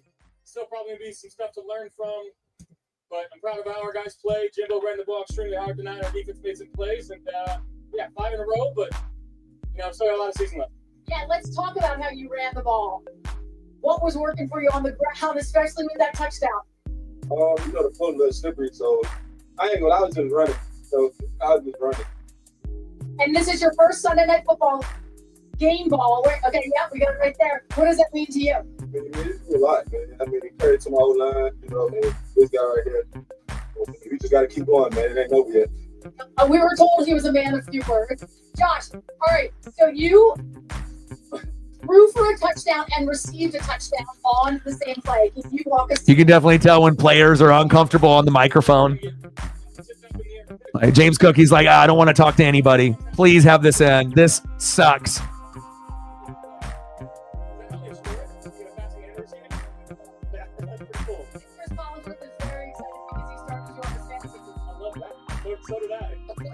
Josh Allen, baby. Funny guy.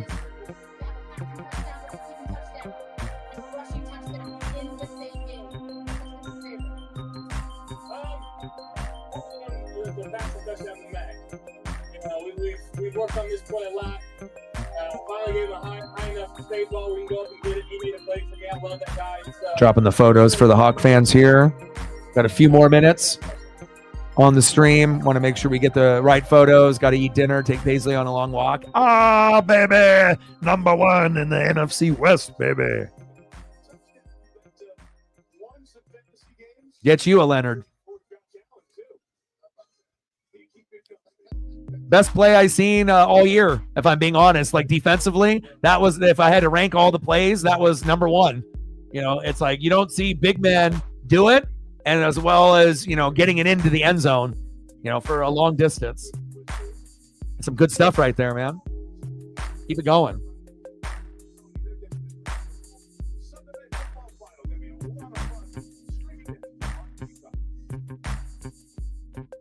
Anything else that I can get for anybody in the room? Let me know. Megan, all the people that donated, Captain, if he's still here, Reflect, anything else that you guys want to see. And then tomorrow we're going to be doing the Browns and the Broncos. And I know it doesn't sound that sexy, but Jameis is going to make some splash plays, good and bad. And Bo has an opportunity to have his showcase breakout game on Monday Night Football. So Ducks are rolling right now, and we'll see if Bo and Troy Franklin can continue that trend. And if they win in a must-win game for them, maybe we'll see them in the playoffs as a wild card. Everyone's good? Megan, I'll get you. Yeah, I got you.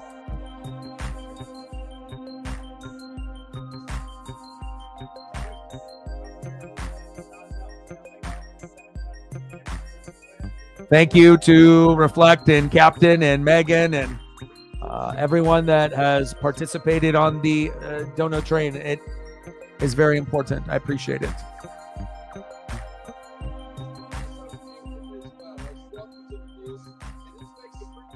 Handsome fella. He looks like he'd be like a Abercrombie and Fitch model from the 90s. Go get you that Abercrombie and Fitch. Funny thing is, I still have a lot of vintage, like, crazy stuff from back in the day. Like vests and jackets and all that. Oh, my.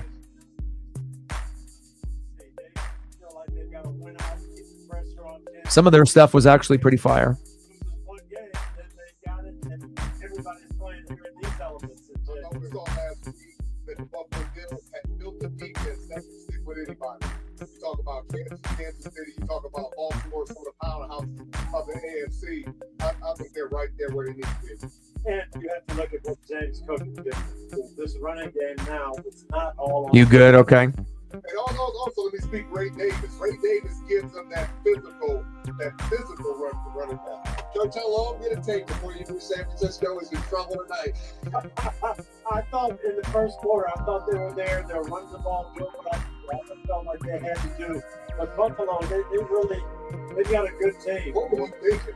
I mean, why would you make a pick like I was thinking that desperation, that championship mentality, that San Francisco had to have this game. And talking to their guys, they will be turned. But you also know the difference of when a team plays in this, they practice in this, they walk in this, that this is second nature to it. But if you look at this game in the first half, San Francisco was averaging almost 2 yards of carry on the ground. They were moving the ball, but they just couldn't finish off the drives, and that's been their thing all year. I guess I'm just disappointed because normally I think he makes the reasonable decision. It's just bad on Coach's part. It was a hunch. It was a hunch for sure. He doesn't let you off the hook on anything, Coach. You're trying to balance out the whole set.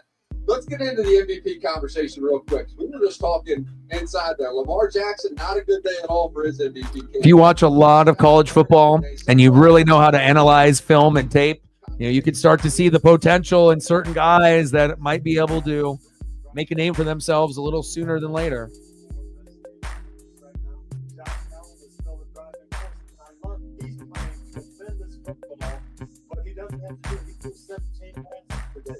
Less than 200 yards, but he was the dominant force. So is that your MVP thing? He's right. I like Saquon right now. I like Jared Goff. But I tell you what, Josh Allen was playing the best football I've seen. I agree with you. For me, it's Saquon Barkley. He's been the most impressive player in the national football. It's a cool photo. Oh, HD. Josh Allen after that, and then Jared Goff. Running back to do with Adrian Peterson. Later, brother.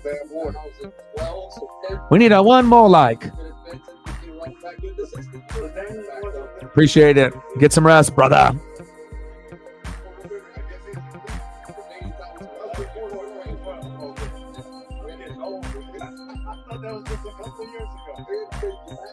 The funny thing about this game, though, and I'm even thinking about Coach Shanahan maybe to put together his play sheet. If you check the weather, even right here in Buffalo, they kept saying the snow was going to stop. The snow was going to stop at kickoff. It was just going to be cold by the time we get kickoff.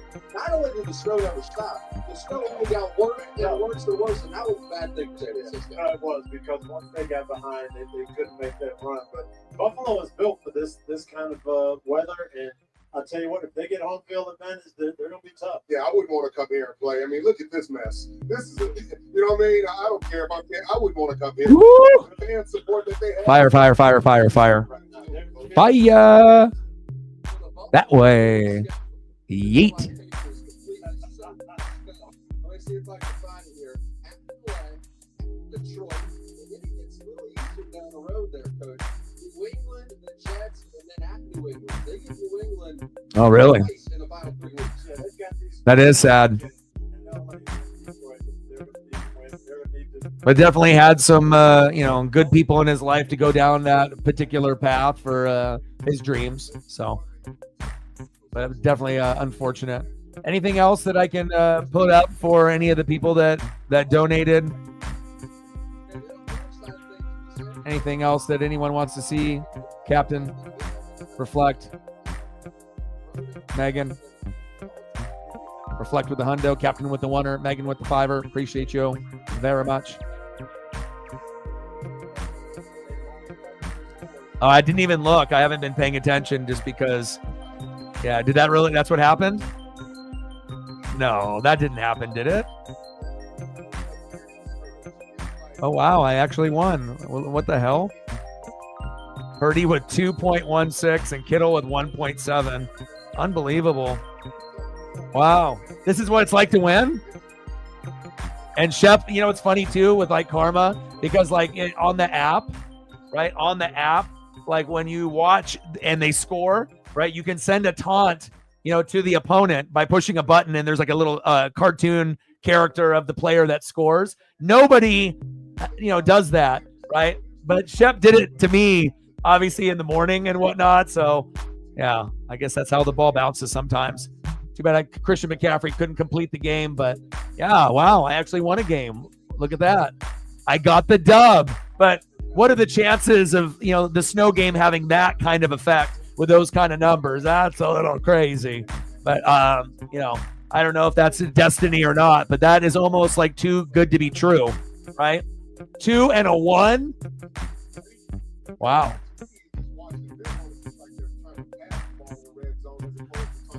Unbelievable. Yeah, I wish I was able to use this, but man. Well, yeah, he'll come in, but I'm not the type to rub it in. I've had such a bad fucking year. I mean, that's going to be my 4th win of the season with 1 game to go. I play Megan next week, and it wouldn't surprise me if I lose. Like, it's just been a really rough year, but at least I'm going to keep trying. I'm going to keep making moves. I'm going to try to put the best lineup in there and, see how the chips fall. So I love you guys, and I appreciate you guys very much. I mean, crazy, that's nuts. Like Ducks, Buccaneers, barely. And in fantasy, like, oh, wow. Like, I don't know what that feels like, I guess this is what it feels like. Better late than never, I guess. But I appreciate you guys very much with all the love and the support. I mean, we were at 0, and then in a matter of after a couple hours, we were able to hit the goal. So I appreciate you very, very much. Wow, I won in fantasy. Thank you for that update. I didn't even check until you mentioned it. So that's awesome. I mean, I would have noticed and messaged you after I ended the stream. So awesome. Not gonna, who knows where things are gonna lead with the Ducks in Tampa Bay, but at least for this week and in fantasy, that's a dub, but we'll see what happens next week. So shout out to everybody in the stream. I love you guys and I appreciate you guys very, very much. Final score, Bills 35, Niners 10 in the Snow Globe Bowl, number 2. One thing is for sure, if you didn't have Josh Allen as one of your guys, he's definitely got to be in the MVP talks now, moving forward, especially with that record. And if Buffalo can somehow, some way get the number 1 seed and have home field the whole way, maybe this will be their year. You guys are the best. I love you. Appreciate you. Happy birthday to Megan, Matt, Reflect, Captain, Sarah, everybody. I appreciate you, Captain. And I love you guys and I appreciate you guys. And I got one question for you. Who talks sports like us? Your boy Ryan, Northwest Sports Fanatics. Final score, Bills 35, Niners 10. Tomorrow, Browns and Broncos. Be here, and I'm out. Okay.